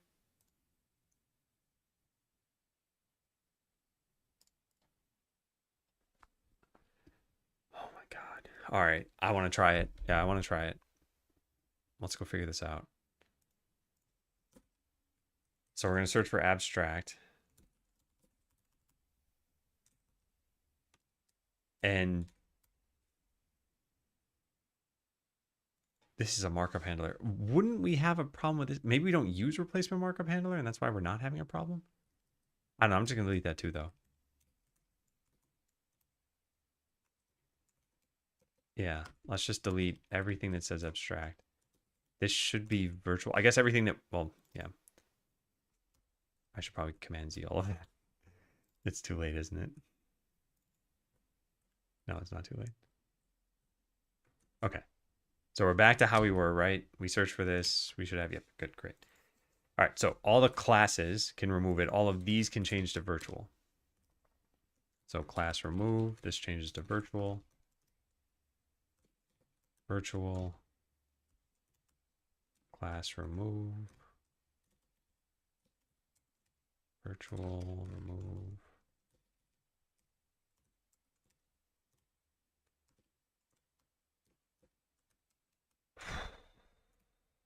And that's it. Okay. All right. So now we try building. Hopefully this doesn't break.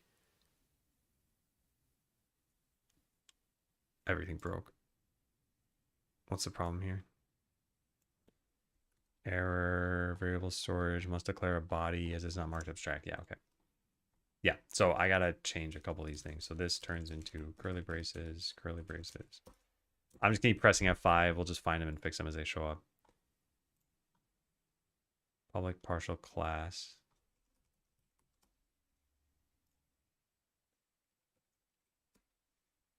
This is ridiculous, by the way. This needs to return a marker result. Throw new non-implemented exception. Actually, yeah, they should have all done this. What am I doing? Cannot resolve symbol. All right, well, whatever. I'm just going to file a bug on them anyway, so I'm not going to worry about this for right now. So let's just do this. Throw new non-implemented exception.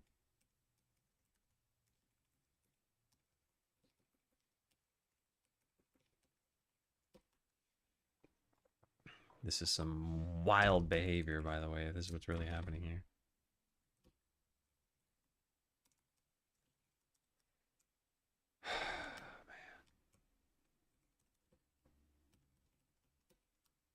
All right, what are we missing now? Just a few more.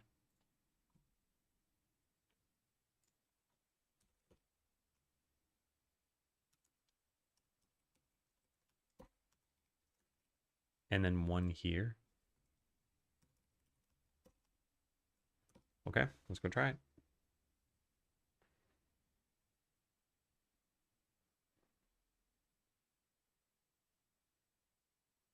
So we sit here for a while.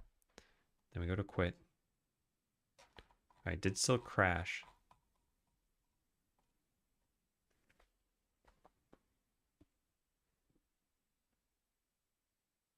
Custom typewriter doesn't get markup handlers correctly. Yeah, I don't think that's related to this though. But it could be that by setting a reference directly to the markup handlers in the typewriter that something's happening here. That happened from line presenter. I think the crash I had was happening before that issue though. Yeah, because typewriters didn't even exist until after April 29th, I want to say. I don't remember the exact timing, but we can find out. Yeah, where did they add this? Typewriter. Yeah, new typewriter API 3 weeks ago. May 15th. Yeah. So this was a problem before then. Okay. Well,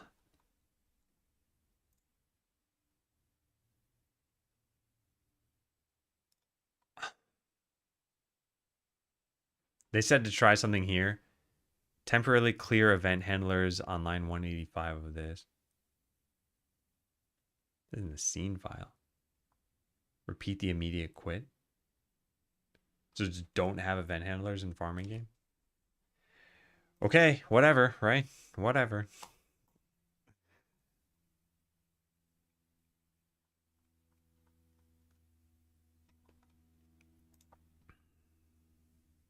Event handlers in what? Line, what did it say? 185. What is this part of? Line presenter. So line presenter. Ah, here it is. There's only one in there though.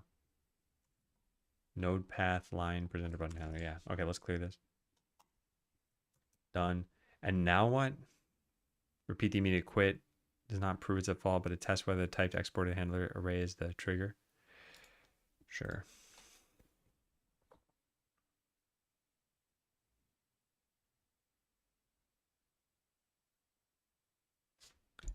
Does the other scene not have that problem? No, it still fails.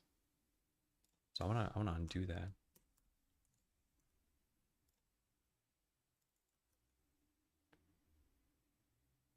What field is this?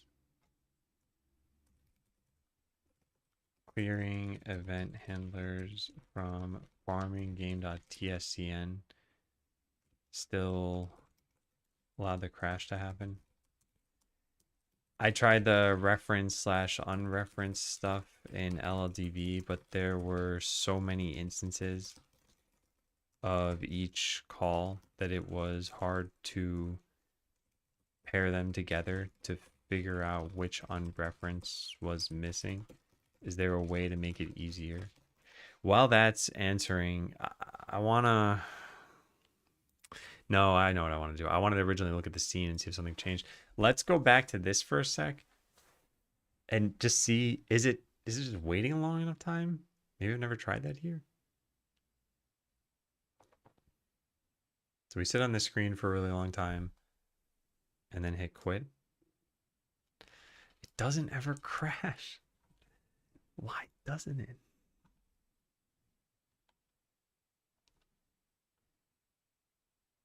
Line presenter button handler does exist here. It's right there. Man. Wait.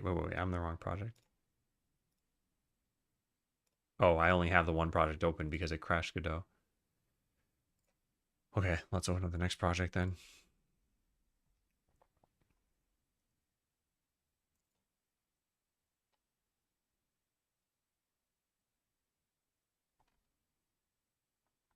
Line presenter has a button handler. Yeah, it's all the same.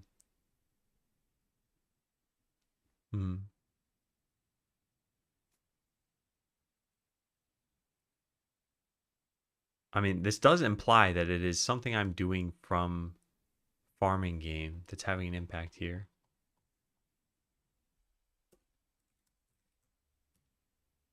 Because the add-on code should be identical. But it had to be something that we're doing with the dialogue? Is it because we keep track of a task? I don't even do that anymore, do I?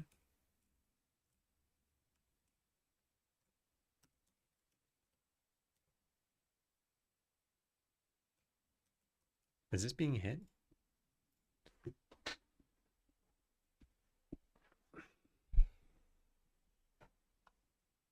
No. Yeah, man, I don't know.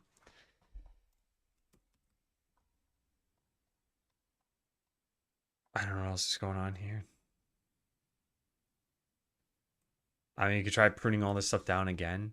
I already kind of tried this earlier, but maybe we can be more aggressive about it now. We don't need any of this stuff, right?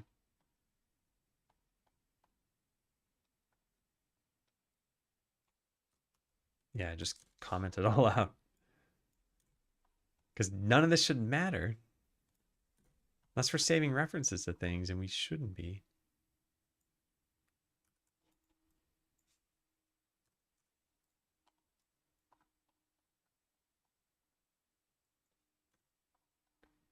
Yeah, there. It's pretty much all been commented out. This is all for using strawberries and axes and whatever. None of that should matter. On dialogue complete shouldn't even be hooked up. So yeah, this entire function can cease to exist. Same thing with on dialogue started or something. I don't know where that is. All right, let's try running this. This is still spewing out messages. Like, I'm hoping this still crashes. I probably changed it enough where it doesn't crash anymore.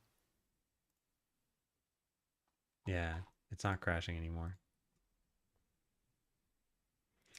Although the facts are, this is somehow related to yarn spinner. We know that if I remove start dialogue, it just doesn't ever happen.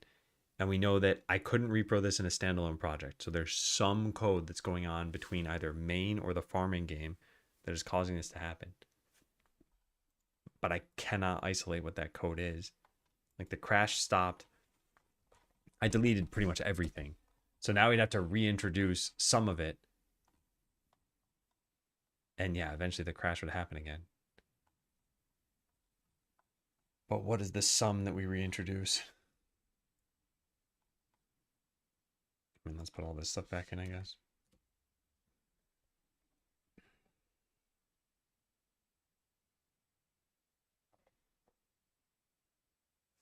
Well, now something else failed, but this is probably just because I need to keep this stuff commented out. All right, I got to take a lunch break pretty soon. I will try to look into this in the afternoon, but just off stream, I mean. Yeah, man, this is rough. What I'd love to do, and this is why I was trying to do this earlier, of this like binary search in my code base, is I want to submit a repro somewhere rather than just being like, yeah, this happened in my game. You won't be able to debug it. Let's read this and then maybe call it. Pairing event handler does not unload the base script because the scene still instantiates line presenter button handler, which inherits this. The surviving path remains meaningful, but does not yet prove add-on logic is responsible. Use a hardware watch point on this resources counter. Use a chronological list of changes for one object only. Oh, look at that. They have a condition based on the path being the correct one. Then when it stops, get the target. Then watch point. Ref count is a 4-byte safe ref count, so this watches only its atomic counter.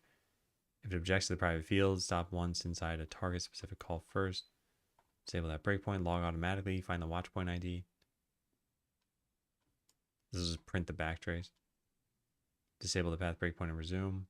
It'll now print the new count in a short stack trace for each transition without asking you to continue.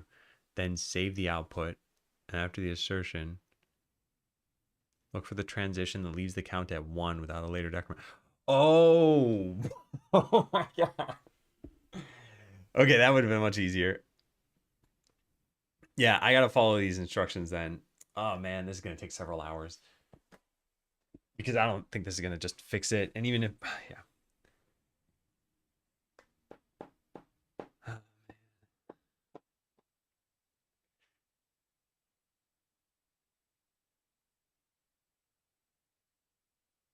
Okay. Yeah. All right. I got to get food. I can't go on. All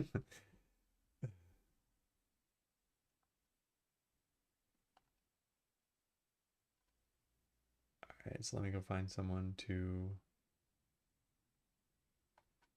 raid.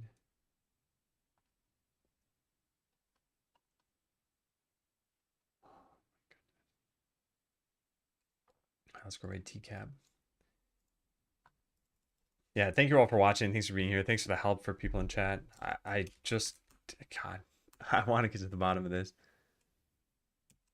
And hopefully people in the future appreciate it when if I eventually post about this and be like, oh yeah, here's a bug that happened. It's fixed for everybody. All right, anyway, I'll be back tomorrow. It should be a full day tomorrow. Hopefully we're not working on this.